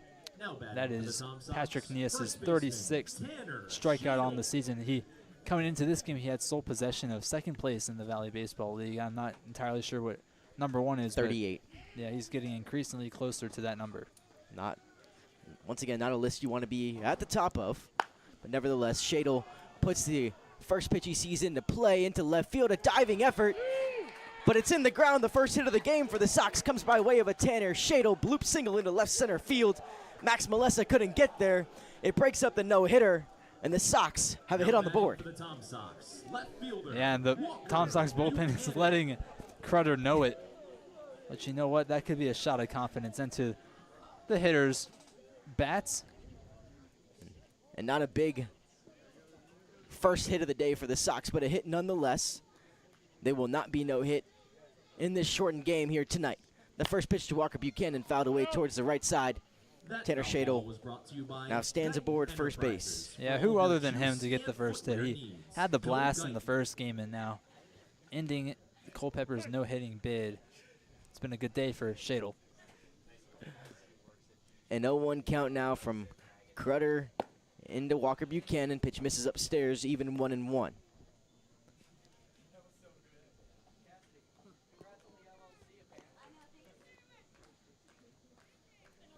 Some claps from the bullpen trying to amp up their batters at the plate. Walker Buchanan sits in a 1-1 count. Skies another one towards the right side, out of play into the trees just beyond ball was brought to you by the Taylor's Auto batters. Brookway Drive, Charlottesville, 434-296. Batting cages is the word I was looking for. Found it eventually. Took me a second, It's but we in got there. there. It's in there somewhere. It's in the head somewhere. I think the Sox just really need to start trying to implement that small ball mentality that they've been so good at doing. Whatever it takes here. The 1-2 off of the hands over towards Burrows at second base. He will secure that one for out number 2, and he will chase Tanner Shadle back to first base. Now batting for the Tom Sox. And That's a tongue twister. the only reason I say that is just because the ball is not flying as well as it would be on a normal given day. So if you lean forward a little bit and you get your bat over the ball, a couple line drives into center, left, or right would be good, and getting batters and hitters around an easier way than trying to hit everything long. Over 2 day for Evan Taveras. He is now hot to go and ready to get his bat rolling. With 2 gone here, bottom 6. First pitch to him, strike on the outside.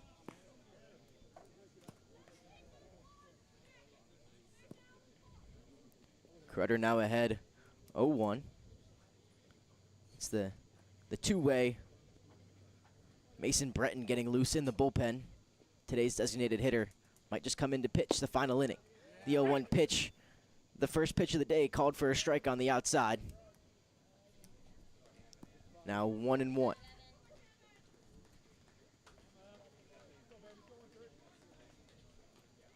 Carter comes set once more. Shadle still off of first. Representing the first hit of the day for the Tom Sox. Grounded hard towards third base. Collecting it is Estes. He'll throw over, but the throw will get over the glove of Motley. Going over to second is Taveras. Easily over to third is Tanner Shadle. Now runners on second and third. Lee Sowers represents the tying run at the plate. Those are the kind of breaks that you're going to need if you're Charlottesville. Not entirely sure why he didn't just make the play at second, but nonetheless, the Sox are in really, really good position now with Taveras on second and Shadle on third.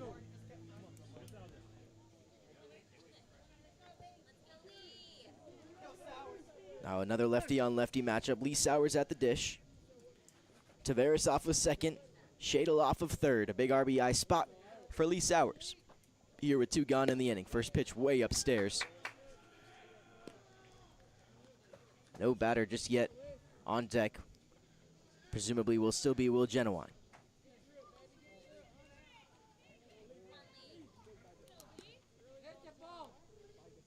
And you hear Coy Tomlin with the demand of hit the ball. Sowers does hit this one, but it will go foul. That foul ball was brought to you by Over the dugout at third base and out of play. With 2 outs so far this season. Lee Sowers 0 for 9. So not the hottest or the best guy to have at the plate here in this spot.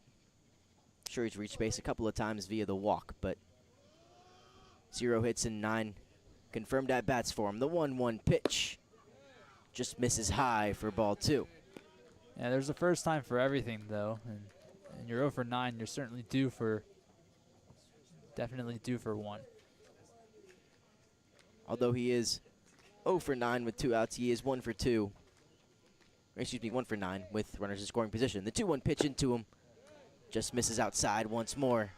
And the zone from Greg John continues to shrink. Yeah, we're getting into the point where There's just a little bubble right on But the it's edge. but it's a floating bubble. It kind of bobs Yeah. and weaves, dances its way around, does a little tango from one side of the plate to the other, from up to down, and working so far for Lee Sowers. Now a 3-1 pitch into him. That one, a strike called in the same exact spot that the pitch right before it was called a ball, and the tango continues. So the bubble was stationary there. Actually, the bubble would have moved. Who even Anyways, knows? Yeah. Greg Jones knows. Jones. The letters are floating around in his name. Now a full count on Lee Sowers with 2 outs. The pitch into him, misses downstairs. The bases are loaded, and a bat flip from Lee Sowers on the walk. Got to get your bat flips in somehow, right? Lee Like Sowers not the guy who's going to hit any home run in any way, shape, or form, but he can bat flip his walks. Professional at bat after professional at bat. It's now Will Genowine at the plate. With the bases loaded in a lefty-lefty matchup. 2 gone here, bottom of the 6th inning. He represents the go-ahead run. He'll take the first pitch he sees down the middle for strike 1. Yeah, all Genowine needs to do is get a single here, or even work a walk. I wouldn't really throw your bat at something and really hope that it goes far. It's not going to in this humid air. But just get one on the board. Can he get a hold of one here? The 0-1 pitch from Crutter misses up and away. Even 1-1. Breton continues to get loose in the bullpen. See how quick the leash is on Alexander Crutter. Zach Mizrahi threw 4 2/3 of no-hit baseball. Scattered 4 walks in and also 6 strikeouts. Crutter has given up only a bloop hit so far today. Genowine takes a half-hearted hack at that one. Now down 1-2.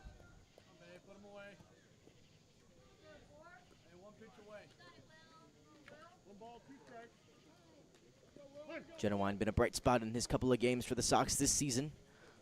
Chance to make an impact and stamp his spot here in the roster permanently. 1-2 pitch into him. Fouled away, he'll stay alive. We'll see another 1-2. That one blistered off his bat into the, I think, the pole of the backstop over by the Culpeper bench. We'll see the 1-2 again. 2 gone here, bottom 6, bases loaded. Genowine, the 9-hole hitter at the plate. Crutter will come set. He'll kick and fire. Pitch misses up and away. Gets away from the glove of Chrisman. Coming home to score is Tanner Shadle. The Sox are on the board. It's 3-1 here, bottom 6. Tanner Shadle looked like he was walking a tightrope as he sprinted in the home plate. I think he lost his footing somewhere on the third base line, but nonetheless, the Sox are on the board as the tunes of Iron Man grace CHO Airport Field. I think the closest composition to that type of running might be the Jack Sparrow run down Yes. the beach in Pirates of the Caribbean. Absolutely, that's a great pull right there. Go down as a pass ball on Chrisman. That allowed both runners to advance and the run to come across and score. Now the 2-2 pitch into Lee Sowers, way upstairs. Count goes full. First base is empty. Genowine at the plate. He's doing a great job at working this at bat. He was down in the count, 1-2, and now ahead in the count. It runs full, and he's 1 pitch away from either walking it or sending another run in. Presumably the last batter of the outing, regardless of the outcome for Alexander Crutter. Could this be his last pitch of the day? The 3-2 offering, poked foul. Genowine knocks it off of himself to stay alive. Another 3-2 pitch coming.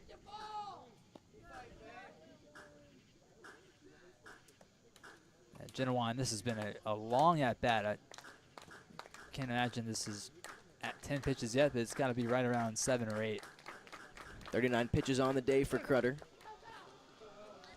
7 pitch at-bat. Here's pitch number 8. Crutter comes set. His 3-2 pitch. Upstairs, Genowine lays off. The bases are loaded once more for Perry Hargett. Absolutely perfect batting there from Genowine as he salutes to his Tom Sox faithful in the bullpen for their added support and love.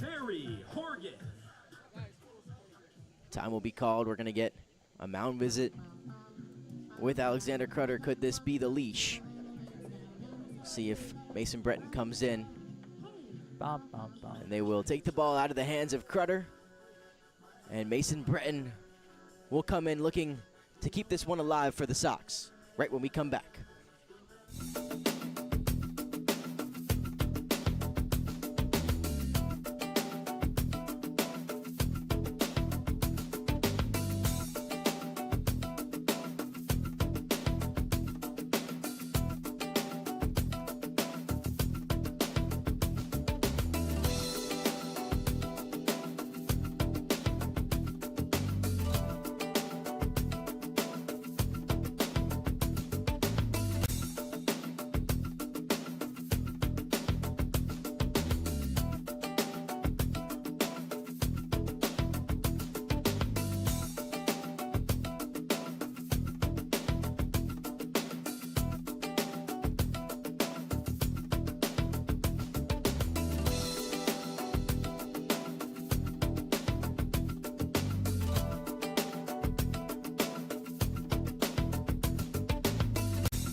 Perry Hargett with a chance to make an impact for the Sox, down 3-1 here in the bottom of the 6th inning. It's a new arm on the mound for the visiting Culpeper Cavaliers, who, after holding on to a 3-0 lead with no hits across the board for the Sox, are now in danger of losing that lead. Lee Sowers on second base represents the tying run.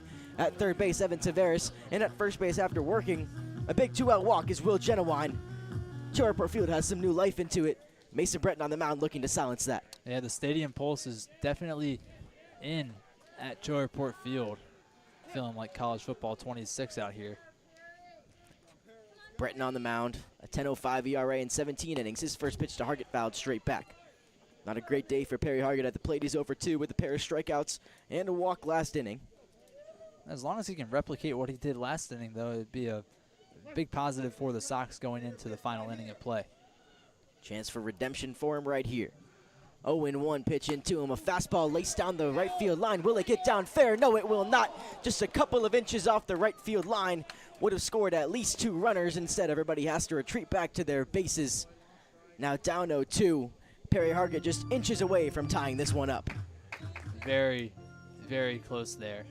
I really thought that was going to touch the chalk, but you know, that's something that Perry needs to see. He needs to see his ball get close. He knows what to do now. The opportunity is right here for Perry Hargett. He faces Mason Breton, who gave up 8 runs and 4 1/3 in his last start on July 8th. 7 hits, 2 walks, and 4 strikeouts. Has the strikeout stuff. Also a very hittable pitcher. Breton will come set ahead 0-2 now on Hargett, who's going to have to work a big at-bat here. The 0-2 pitch chopped up the middle. Will it get through? Yes, it will. Taveras comes in. Sowers rounds third. He's coming home. The throw to the plate. Not in time. The Sox tie it up in the bottom of the 6th. Perry Hargett comes through in the clutch. We're all knotted up at 3. What a way to break out of your slump. Perry Hargett, take a bow. An absolutely perfect blooper out into center field, and the game is level after it really seemed like the Sox weren't going to be able to get anything going after 9 straight innings of scoreless baseball. They've got 3 here. The Sox strike back with 3 in the bottom of the 6th. We're all tied up. And now Will Genowine represents the go-ahead run. Off of second base, Kyle Langley at the plate. The first pitch to him misses outside. Perry Hargett comes through in the clutch with an RBI single.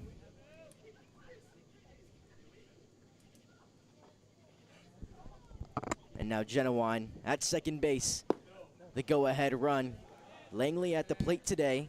0 for 3, a pair of fielder's choices from second to short, and a fly out in the first as well. Coy is elated at the scenario we have on our hands here. Langley with the drive out towards right field on a line, though, and right at Borgren in right field. A hard hit line out to end the inning, But the Sox come all the way back from down 3-0. They strike for 3 in the bottom of the 6th. Perry Hargett with a game-tying single through the middle. We'll go to the 7th, all knotted up.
It's inning number 16 of 16. We have finally made it.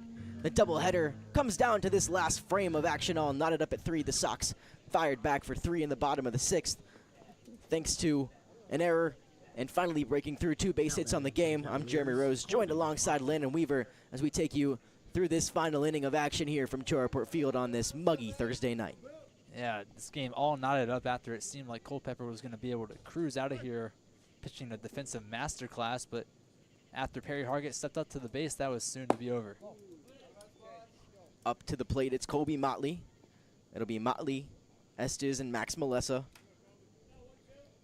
for Culpeper here this inning, looking for the first time all game to strike back with some runs of their own. They've been ahead all game long up until that vaunted 6th inning. And in this shortened game, inning number 7 serves as the final one. A 2-0 count on Motley from Trevor Booten, who came in to kick off last inning and through a scoreless frame. He'll get a swing and a miss right there for strike number 1.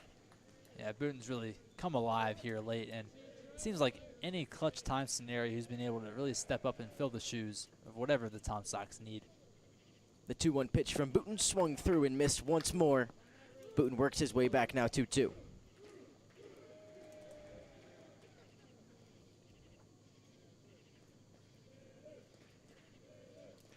Some chance from the bullpen. Booten comes set with his 2-2 pitch. Goes back to the same spot this time. Motley holds up. The Sox bullpen seems to be rolling through the famous 7th inning roll call that you see and hear at Yankee Stadium, except they did it 6 innings ago in the 1st. But the bullpen has brought some life back into this one. They cheered the way out of the no-hitter. A chopper from Motley right here. Handled at third by Nias. He'll make a throw across the diamond. It's in time to Tanner Shadle at first. Out number 1 here, top 7. Beautiful play there by Patrick Nias. We've seen some this season skip over his glove or under his glove, but that time he stepped back, popped his glove up in the right spot, and delivered a laser over to Tanner Shadle. Roll call working its way through. You get a cap tip from Patrick Nias at third to conclude this edition of Roll Call. We'll see if that one sticks around for tomorrow's doubleheader or if that's an exclusive for tonight. Booten's first pitch is a called strike number 1 to Caleb Estes. Yeah, you knew that one was a strike right away. And yeah, honestly, before it even hit Tavares' glove, that ball had strike written all over it. Booten, coming into this summer, changed his motion, changed his delivery, dropped his arm slot, lost some velo, and he's still working on some control. But now he's got a lot more natural motion and movement on his pitches.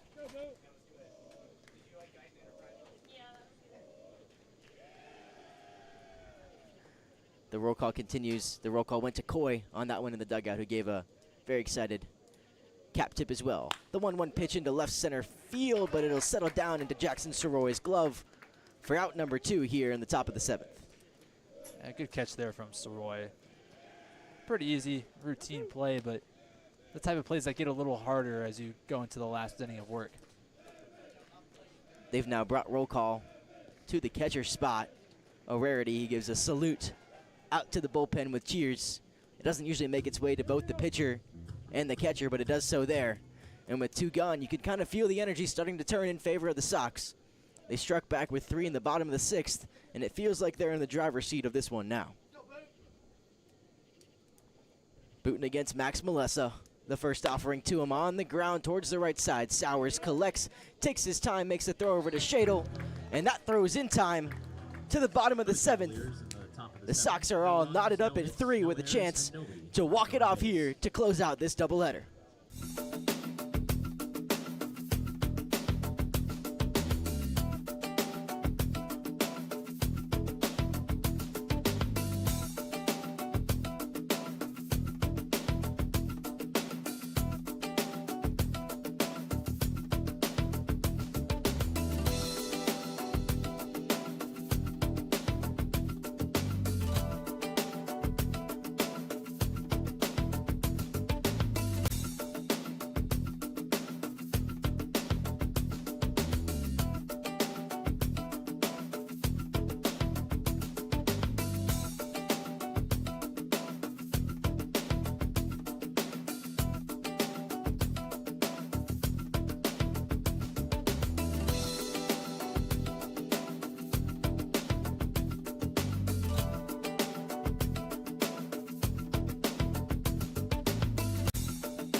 The vibes are high here at CHO Airport Field. The press box is quite literally bumping as Jackson Soroy comes to the plate here in the bottom of the 7th.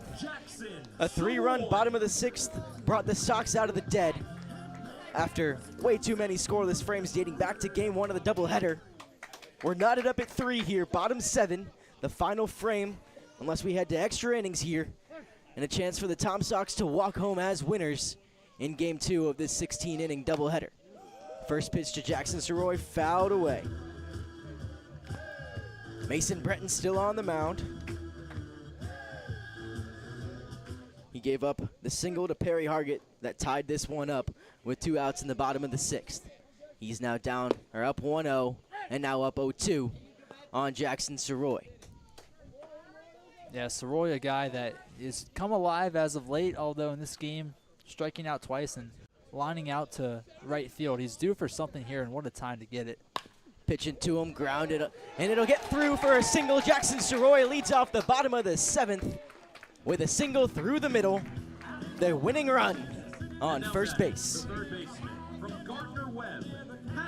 That one took a really nice bounce over by Evan Escobar and was able to just get by his glove.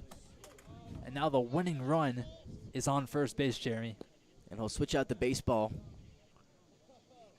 as he doesn't like any of the 108 stitches on that ball. You mean the Yankees? The Yankees. The Yankee stitches on that ball.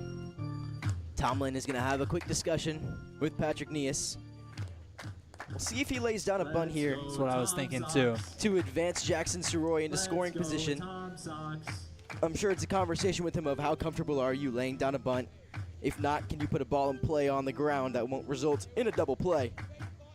Obviously, Breton will be pitching down in the zone, looking for that double play ball to erase the damage and get Jackson Soroy off the bases. Yeah, I think the bunt would be a better play here just so that you can get Soroy in the scoring position. I think trying to lay a grounder is a little bit more risky considering that the double play is easily turned. As you see, Nias now showing bunt. He'll square before the pitch even comes. Creeping in is Estes at third. He'll pull back instead. That pitch in there for a called strike. Yeah, good pitch there from Breton, right down the middle. And you saw Estes on that one proceed to run out of play to try to avoid anything on the ground in fair territory that would have probably taken his head off had it been hit off the bat of Pat Nias. Breton will come set. Nias yet to square. He'll kick and fire. That one, a wrinkled in called strike, and now Pat Nias down 0-2. Not the spot to be in if you're Patrick Nias in the Sox. A job to do here, and that would be detrimental. He'll look to shorten up his swing, try to put something in play. Help out his team in any way. The 0-2 pitch upstairs, taken for ball one. Yeah, good job by Nias not swinging at that one. We've seen him swing at pitches like that in both games so far today, and you know, he's learned his lessons by seeing that one would pop up right in the air and be an easy out. Breton will fire once more. The pitch downstairs. Nias lays off once more. Now 2-2. Yeah, that ball had quite a lot of movement on it, and you know, I think it kind of fooled Nias. It started inside, then came back outside, and eventually it landed in the dirt. And we saw the noise being made from the bullpen. Everybody in the bullpen has now worked their way into the dugout in hopes of celebration. A pickoff move over to Soroy, who's back in plenty of time with no dive.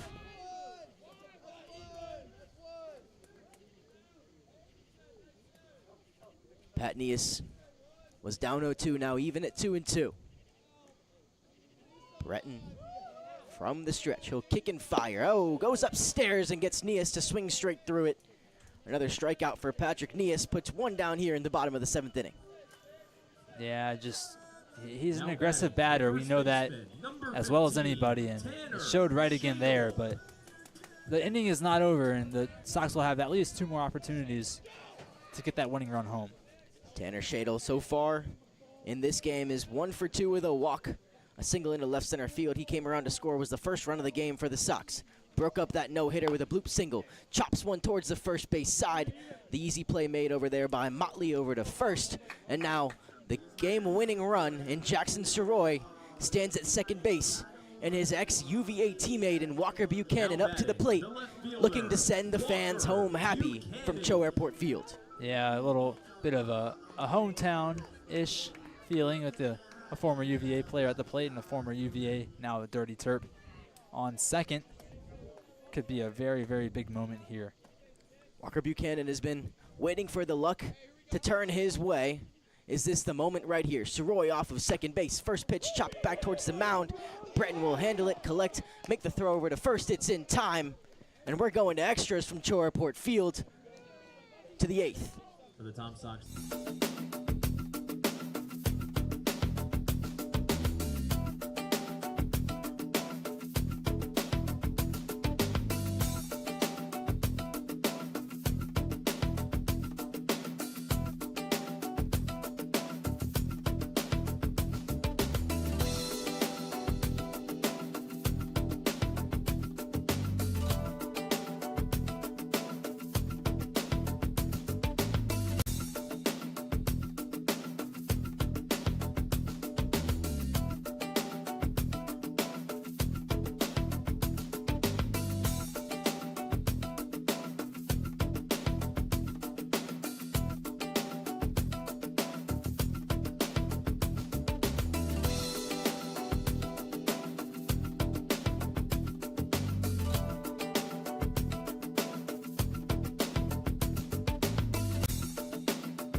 Well, the original prescription was 16 innings, but after further examination, the doctor has ordered for one more. We're into the 8th inning of action here at CHO Airport Field in the 17th inning of baseball here on a muggy Thursday evening. The night gets muggier. The baseball continues to get better, though. We're into extras. It's the 8th inning. Max Melessa takes over on second base as the ghost runner. 2 for 4 on stolen bases this year. Did not play and redshirted his freshman season at West Virginia, so truly unsure of the speed he's got and what he possesses out there on the base paths. Ethan Borgren will start off for the Cavaliers here in extras. Trevor Booten still dealing on the mound. He shows bunt, but taps it foul. A little bit of gamesmanship right there from Trevor Booten. You see a guy square for a bunt, and you don't want him to bunt, you throw it at him. Yeah. And the first pitch from Booten, had it not been for the bat of Ethan Borgren, would have probably squared him up pretty well in the chest, but Borgren manages to get a bat on it and saves himself for one more pitch. Count moves to 0-1. Booten will deal again. No bunt yet from Borgren. And he'll show it again. Eventually swinging through. The throw back to second. Pickoff is in time! A fantastic play from Evan Tavares to Lee Sowers. And there's one out down, and there goes the designated runner. Caught Melessa sleeping. And as much grief as we've given Evan Tavares and the catchers for their work behind the plate, Tavares catches Melessa sleeping out there on the base paths, fires one down, Sowers with the tag, no ghost runner left on base. And not to mention Borgren swung at that one. The count now 0-2. Booten will deal. Just a bit outside for ball one. Again, the zone just keeps on seeming to move from Greg John. Booten now dealing in a 1-2 count. One out on the board here in the top of the 8th. That one down and away for ball 2, evening at 2 apiece. Still, in pretty much all of that amazing play from Evan Tavares. You don't see that a lot, and it's a really gutsy play to do in extras. Booten deals the 2-2.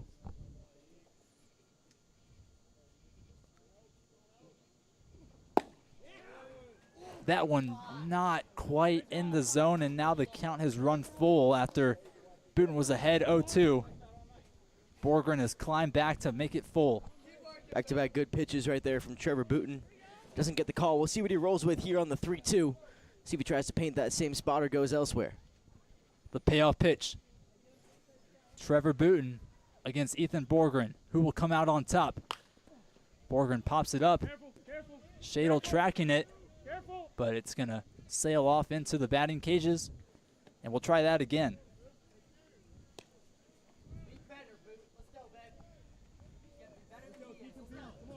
Yeah, you hear the directions from our analyst guy, Josh Holliday, telling Booten to be better than the batter. Seems easy, but when you're out there in extras in a close game, it's not as easy as it seems.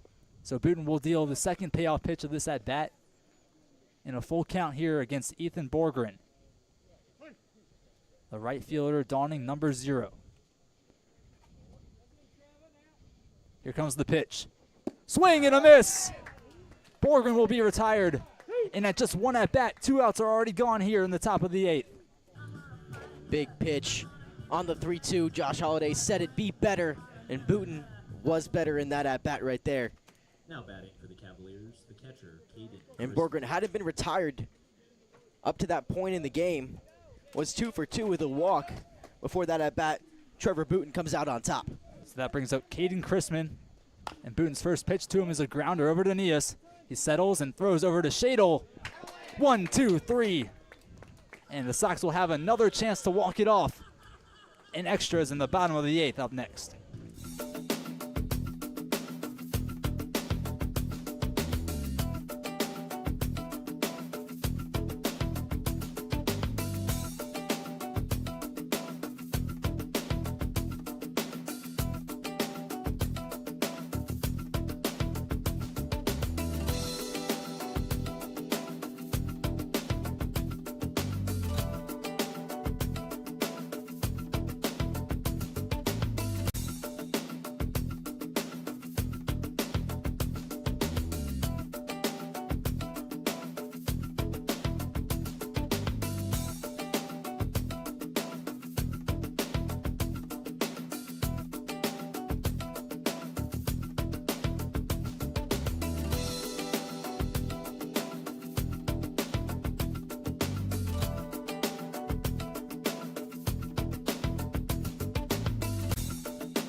Huddy steps in for Walker Buchanan on second. He'll be pinch running as the quote-unquote designated runner.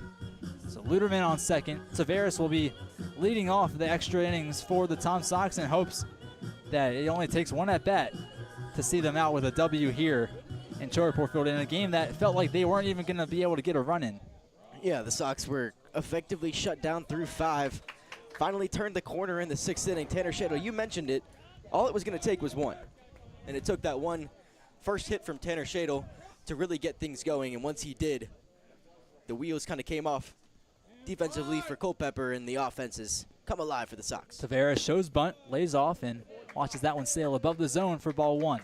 Mason Breton still on the mound for the Cavaliers. So he came in 2 outs into the 5th inning.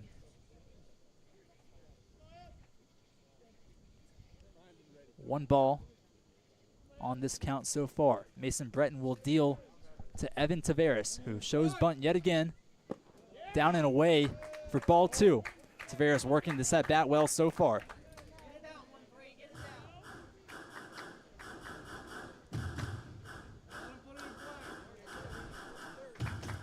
The goal here is just to put it in play and let Luderman advance over to third, something that the Cavaliers were not able to do as Maxwell Molesso was put out within the first at-bat. Tavares shows bunt again, lays it down.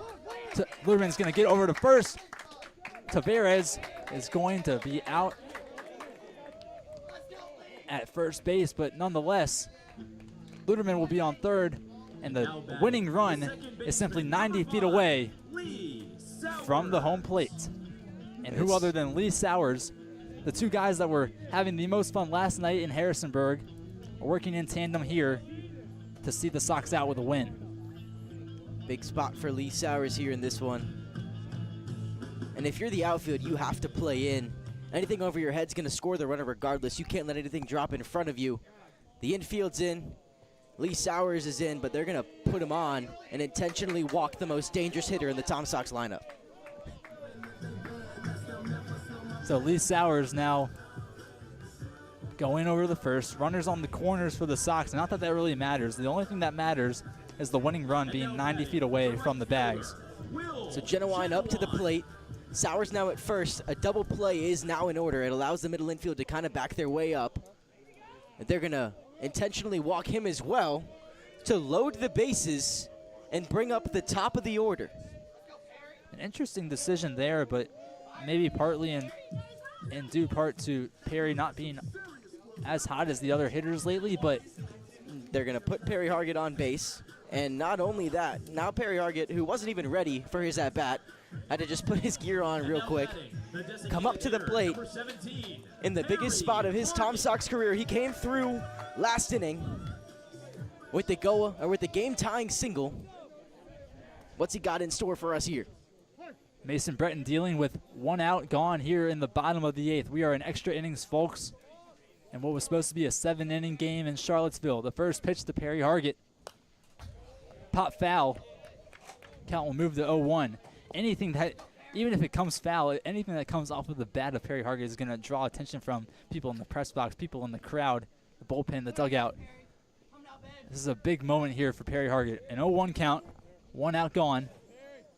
The second pitch by Mason Breton is lined in to right field. The double play is trying to be turned, and it is, and the inning is over. Oh, my goodness.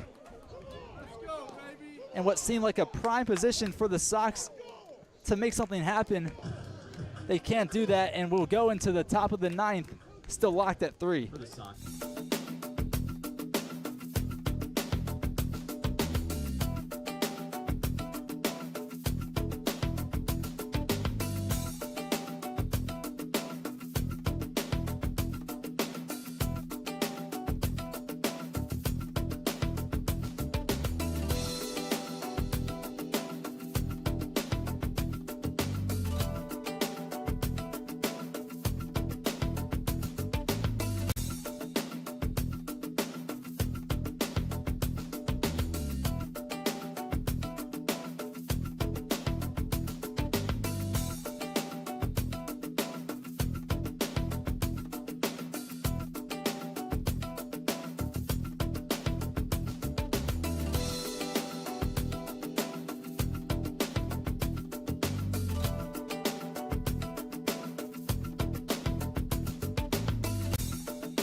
After 16, it wasn't enough. After 17, it wasn't enough. And now we're here in a full 9-inning doubleheader.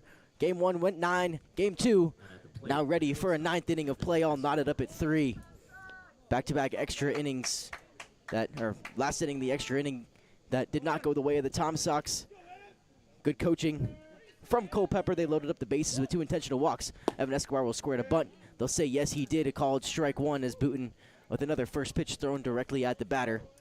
It'll be Caden Chrisman off of second base, the catcher. And Taveras was ready to throw down the designated runner again, as he did on Maxwell Melissa in the top of the 8th. Well, square to bunt once more. The pitch on the outer half. That's a called strike. Escobar does not go this time, but it's a strike nonetheless. And now 0-2 is the count. Booten in the driver's seat. We'll see what Escobar does here. He's got one job, and it's to get Chrisman over to third base. The 0-2 pitch from Booten. Chopped back up towards short. Soroy handles it. He looks over to third. He'll fire over to first instead. So the sacrifice works regardless. Jackson Soroy gets the out for out number 1. Chrisman over to third base on the 6-3 putout, and to the top of the order with Keaton Burrows we go. Yeah, now do you do the same thing that Culpeper did? It obviously worked out in their favor. We're going to get a conversation, and it looks like this is going to be the end of the line for Trevor Booten. A reliever coming into the game. Looks like it might just be Saxon Roberts, and it will be. Saxon comes onto the mound, and we'll be back when he's ready to get rolling here in the top of the 9th inning.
Saxon Roberts to the mound for the Tom Sox, looking to shut the door here in the top of the 9th inning and send the Sox to the bottom of the 9th with this game still knotted up at 3. He'll have a tall task ahead of him, and Keaton Burrows, the leadoff hitter for Culpeper, who's had a phenomenal day at the plate in both games. He'll check swing at the first pitch, and it'll be fouled off his hands for strike number 1. If Saxon can get through Keaton Burrows, I was kind of surprised that they didn't intentionally walk him, but if he can get through Keaton Burrows, that's a huge shot of confidence into the Tom Sox going into Donovan Mitchell, but he's got to do a little bit more here. He's ahead 0-1 on Burrows, the leadoff man for Culpeper. Another check swing at the pitch. They'll say he went around. Strike number 2. Burrows in a 0-2 hole. Burrows has walked twice today, had a fly out and a pop out. In game number 1, he put together a 2-hit performance, had a sacrifice fly, a walk, and a 4-3 putout. The 0-2 pitch downstairs. Tavares gets underneath him. The throw goes to home. Crispin's there in time. Tavares lets that one sneak between his legs. Can't handle the heat from Saxon Roberts. And for the first time since inning number 3, Culpeper's on the board. Yeah, that can't happen if you're the Tom Sox. It's been so good from Tavares behind the plate today. And that's really the first mishap that he's had since the Culpeper Cavaliers were putting runs up. But, still 2 strikes to Burrows' name right now, and all you got to do is strike him out here and then deal with Donovan Mitchell when he comes up. Burrows still at the plate, now down 1-2. Nobody on, 1 out. The 1-2 pitch. Check swung put into play. Coming across is Hudson Luderman. He'll make the throw over to first. It's in time to Tanner Shadle at first. For out number 2, a pair of defensive substitutions and switches moving around as Hudson Luderman came in to run for Walker Buchanan last inning. He took over at third base, and that slid Patrick Neas out to left field as Walker Buchanan is now out of the game. So Luderman, in his first test, comes through, records out number 2, and now the bases are empty with 2 gone here in the top of the 9th inning for Donovan Mitchell, who's 0 for 3 today with a walk, a stolen base, and a pair of strikeouts. First pitch to him misses just inside. Huge thank you to all of you guys for sticking with us through what should have been 7 innings of baseball turned into 9 innings at least of baseball here at CHO Airport Field in game number 2. 18 innings of baseball at the CHO today with 18 or 16 more to come tomorrow. And another doubleheader. The Sox host Covington with ground to make up in the VBL South. A 2-0 count on Mitchell, fouled straight back, now 2-1. The Turks clinched the South Division with their win over Stanton earlier this evening in what felt like was at least 7 hours ago by the time that game had ended. And now we're sitting here awaiting the results of this one. A game that started at 8:50. We're now approaching midnight. And a 3-1 count on Donovan Mitchell. Yeah, we're getting eerily close to 7 hours since the first game of this doubleheader started, which was at 5:02. And we only got a 30-minute break in between the 2 games. The chaos continues from the CHO. Roberts' 3-1 offering just misses the outside. Donovan Mitchell aboard with a 2-out walk. Well, the good news is that there's nobody out or nobody else on base and that Donovan Mitchell is only at first. The bad news is you're down 1 and you need to get out of this inning as soon as possible. Mitchell, a guy with a whole lot of speed, had 12 stolen bases coming into the day, picked up 1 earlier in this game, and also added 1 on in the last game. So he now sits with 14 stolen bases on 16 attempts. So he's got the wheels. See if he uses them here. It's Mason Breton, who has relinquished the DH role and is now both pitching and hitting. Was fired up after the double play he got to roll to end the bottom of the 8th and snuffed the walk-off attempt in that one. See what he can do here. The 1-0 pitch swung through for strike 1.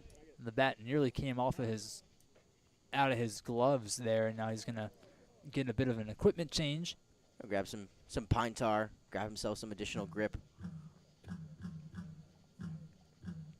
A lot of these guys don't use bat grips on their bats, so it's just as much pine tar as you can lather onto the bat handle.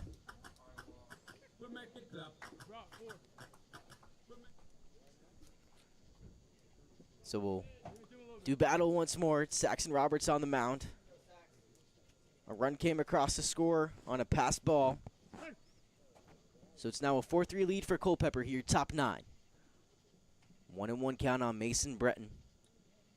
Pitcher and used to be DH who swings through a pitch upstairs, now 1-2. Roberts 1 strike away from getting out of it here in the 9th. Yeah, Saxon starting to deal in those fast zones that we know him to typically be in. He's got a lot of heat in that fastball. What will he turn to here? The 1-2 offering from Robertson to Bretman. Swung on and missed, foul tipped into the glove. That's out number 3. And we'll head to the bottom of the 9th. The Sox now down by 1, looking to answer back and finish this one off in the 9th.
Kyle Langley leads off the bottom of the 9th inning. The Sox are down by 1 here in the 18th inning of this doubleheader.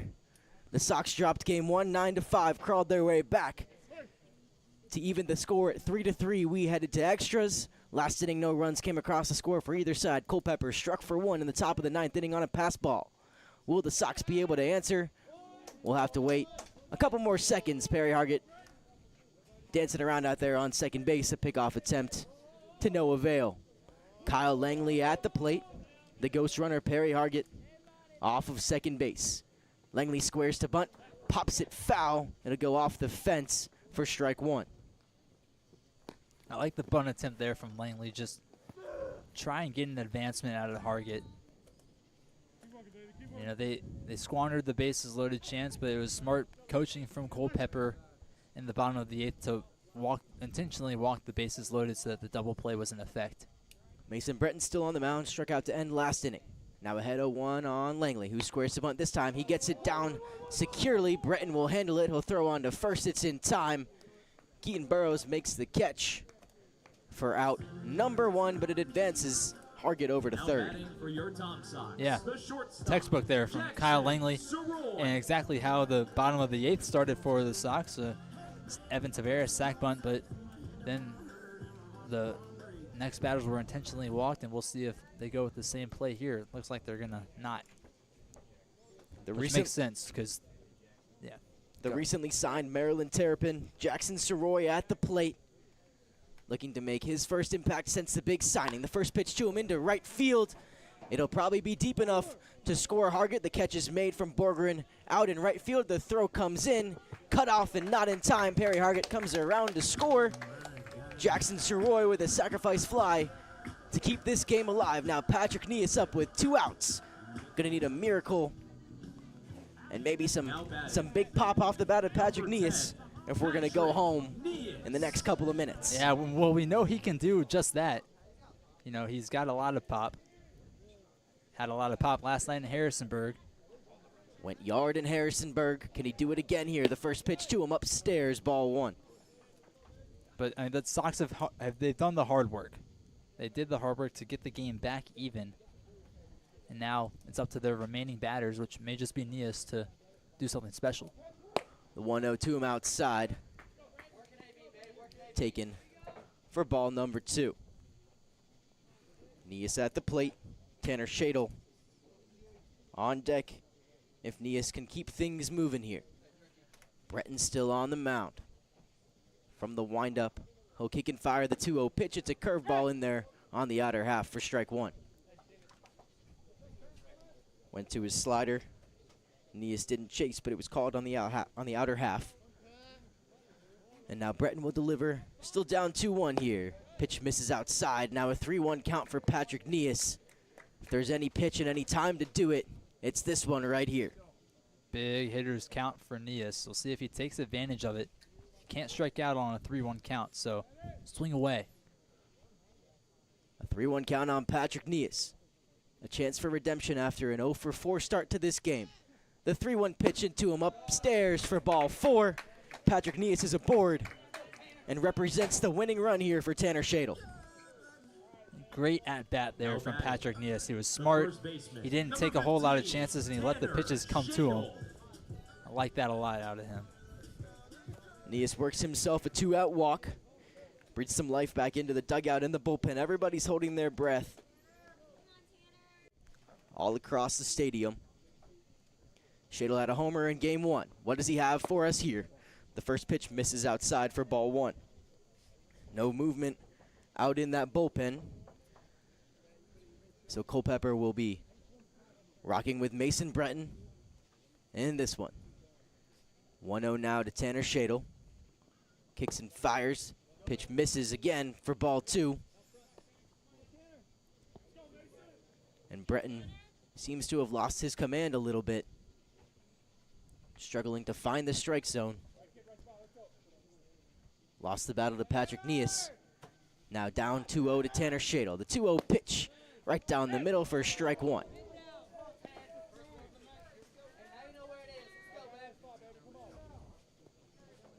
Two 2-1 count on Tanner Shadle now. A run came across the score on a Jackson Soroy sacrifice fly.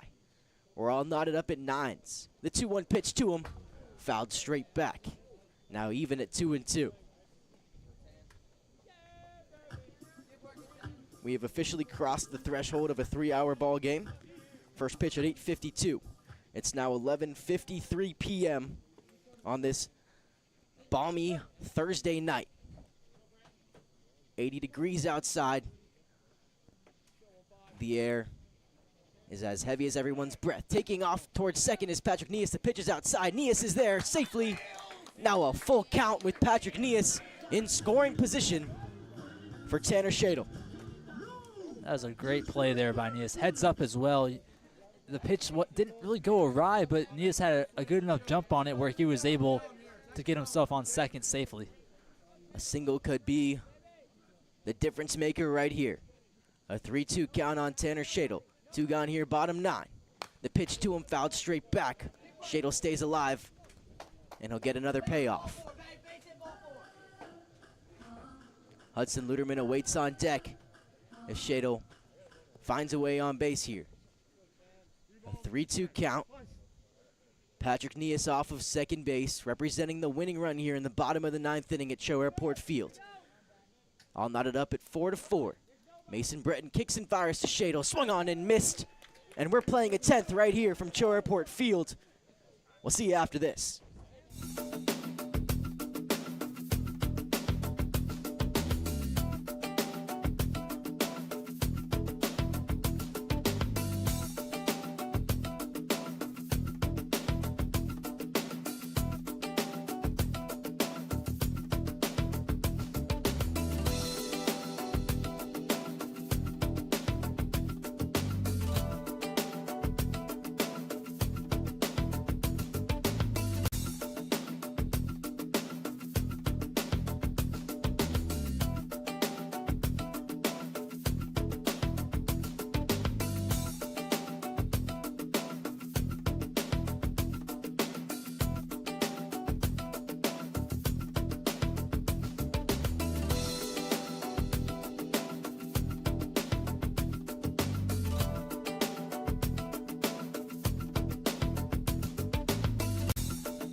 4, 5, and 6 due up for the Culpeper Cavaliers. It's Mason Breton starting on second base for them, and it'll be Colby Motley leading things off here in the 10th inning of what was supposed to be a 7-inning game. We are now at 19 total innings on the day. And Jeremy, how are you feeling?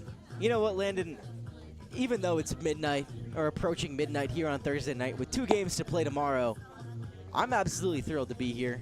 There's no better environment than some late-night baseball at the CHO, and really just taking it all in. Don't have a whole lot of time left here, but making the most of the time we do have. We could have a ton of time left in this game. This game is far from over. As these teams continue to trade blows, the scoreboard clears, and we head to a 10th inning of play. So Saxon Roberts still mans the mound for the Tom Sox. Motley showing bunt with Mason Breton on second. The first pitch pops up into the air. Shadle's under it, and he makes the grab. A perfectly placed bunt into Tanner Shadle's glove, and one gone already in the top of the 10th. Beautiful placement right there. Good pitch execution from Saxon Roberts. Got the bunt that he wanted. Shadle makes the play in foul territory. And the Sox are now just a little bit ahead. One gone here. An opportunity for the Sox to shut things down here in the 10th and have the momentum as we head into the bottom of the frame. Definitely an advantage to get a 1-pitch out to start the top of the 10th. Saxon Roberts now dealing to Caleb Estes. The first pitch to him, just a bit low for ball 1. A reminder, Mason Breton is at second base, but was unable to move after that pop fly from Colby Motley. Yeah, Breton 6 of 8 on stolen bases this season, so he does have some speed out there.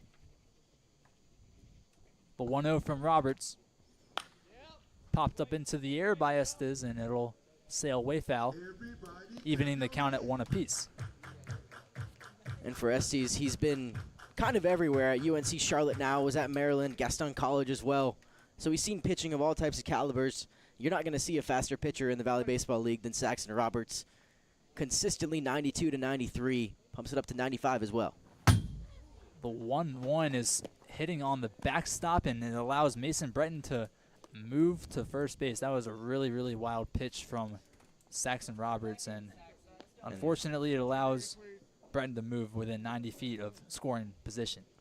Unfortunately renders the first out he got just about useless, puts Breton on third base. And there was that 95 miles an hour we were talking about. That one got away from Roberts there. Kind of the downside of his velocity is his control sometimes. The 2-1 swung on and popped foul as Genuine thought about giving chase, but the count now evens at 2 apiece. And Saxon Roberts can do a little more damage to retire another. And even if that one is in play, honestly, the smart baseball play there is to let it drop in foul territory. It counts as a strike and doesn't allow Breton to tag up from third. So we'll see if that situation does arise at some point later on this inning. A good note to have as Saxon Roberts gets ready to deal the 2-2 pitch to Caleb Estes. Right down the middle for a called strike 3. Saxon retires another. A beautiful execution, went fastball, fastball, fastball, fastball. Finally goes to the off speed, wrinkles that slider in there, paints the outside corner, and absolutely freezes Caleb Estes. Beautiful piece of pitching. Well, that takes out the idea of a sac bunt or a sac fly. It makes Maxwell Melissa have to put it in play with 2 outs gone here in the top of the 10th. Score knotted at 4-4. Melissa swings and misses on the first pitch, 0-1. Melissa served as the first ghost runner of extra innings way back there in the 8th inning as we have hit midnight. It is officially from the Friday. CHO. 24 at the CHO is well underway here. Could really finish it off if we want to. 0-1, just a bit outside as Tavares slides to make the catch. Count evens at 1. As far as I'm concerned, this game is going until the next one starts anyways. So we'll probably just be here till 5 o'clock calling baseball if that's cool with you. That's fine with me. Can never have enough. You say that. The 1-1 from Roberts. Just a bit outside again, same spot, same result. It's a ball, 2-1. Now, you know, we called a pretty late game last night, and I didn't think that one would go any later, but This one is surpassing. We have somehow made it later. I do apologize to David Argo. He said don't jinx it when it comes to the time, and I have more than jinxed it. The 2-1 with 2 gone in the top of the 10th. Roberts deals. Swing and a miss again by Maxwell Melissa. An even count at 2 apiece, and Roberts is 1 away.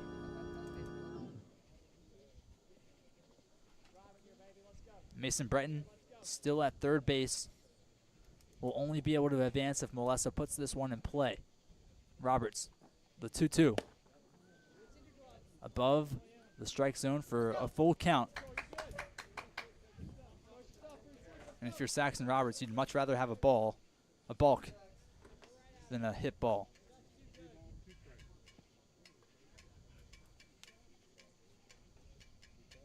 The payoff pitch from Saxon. He comes set and deals. Pop foul. Had the pitch that he wanted, and Melissa took a big hack at it. Luckily got his bat to it just barely and keeps himself alive. The Mountaineer climbing up the ranks of this pitch count. My Apple Watch is now reset in terms of my goals for the day. Well, you can get a jump start on the day now, Jeremy. I guess so. Might as well go get my 60 minutes of exercise in right now while we're at it. With how much I'm sweating right now, I think my heart rate might be high enough to record an exercise. Saxon Roberts comes set as my heart rate rests at about 70 beats per minute. The 3-2. Swing and a miss. Roberts does his job, playing his saxophone and sending Maxwell Melissa back to the dugout. And the Sox have a chance again to walk it off in the bottom of the 10th.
The Sox are singing their prayers as Hudson Bluderman steps up to the tunes of Inner Sandman in the bottom of the 10th with a chance to walk it off. Tanner Shadle on second base. The winning run. Will it take 19 innings or will it be more for the Sox to get out of here by splitting the doubleheader? The first pitch to Luderman. He shows bunt, gets it, and Shadle is able to get over to third. Thinking about coming home, but he holds up. Luderman gets to first. And the Sox have runners in the corners with Evan Taveras up to bat. Great bunt laid down right there from Luderman. Does his job and then some. Gets himself on base as well. Been a day where there's been a couple of putouts at the plate. So breathes an additional life in by putting himself on the base paths. And now the game-winning run here tonight just 90 feet away in Tanner Shadle. We said that one before. See if they put him on here. I think the smart play would be to put him on base here. Tavares facing the pitch from Mason Breton. He swings and he drives that one over towards the Culpeper bullpen dugout. But if that one had gone down that third base line, game over. And a beautiful jump right there from Hudson Luderman, who had a lot of defense to work through to get himself to second base, clearly holding him on very tightly at first. The 0-1 to Evan. Down in the dirt for ball one. Count moves to 1-1.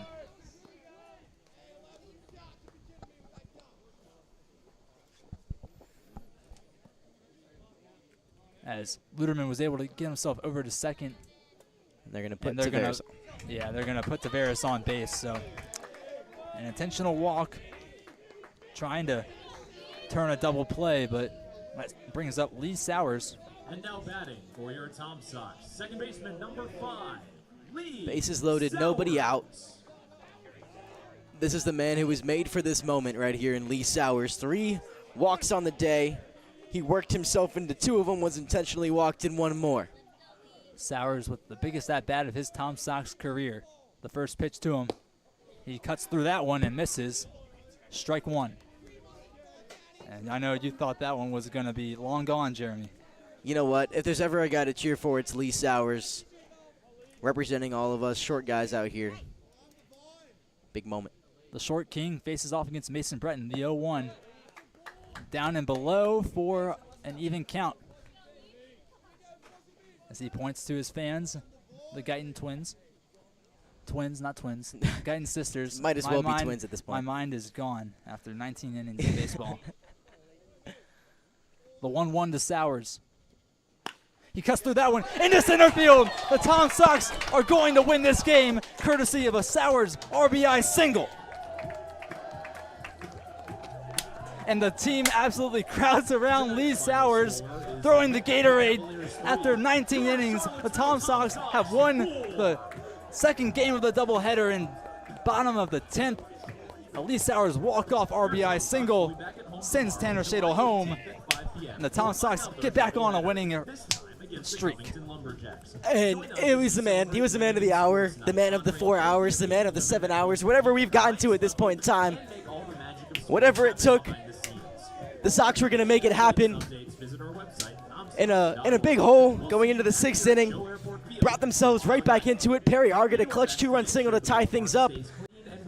And it took 3 additional innings of fun. And here we are with a win to close out what's been a chaotic night at the CHO. And you want to know what the best part is, Landon? What's that? We get to do it again tomorrow. Let's go. 16 more innings of baseball coming at you tomorrow right here at CHO Airport Field, a doubleheader against the Covington Lumberjacks. But now if we take a look at the standings, the Tom Sox split the games today, so they're 18-15. Stanton lost their game against Harrisonburg today, so they are now in sole possession of second place in the Valley League South Division. That is absolutely huge for the Tom Sox going into this final stretch of games, and we'll see if they're able to hold on to that. But that's going to be it from our broadcast here at CHO Airport Field. Thank you all for staying with us throughout the night and into the next day, and we'll see you guys back here at 5 p.m. tomorrow.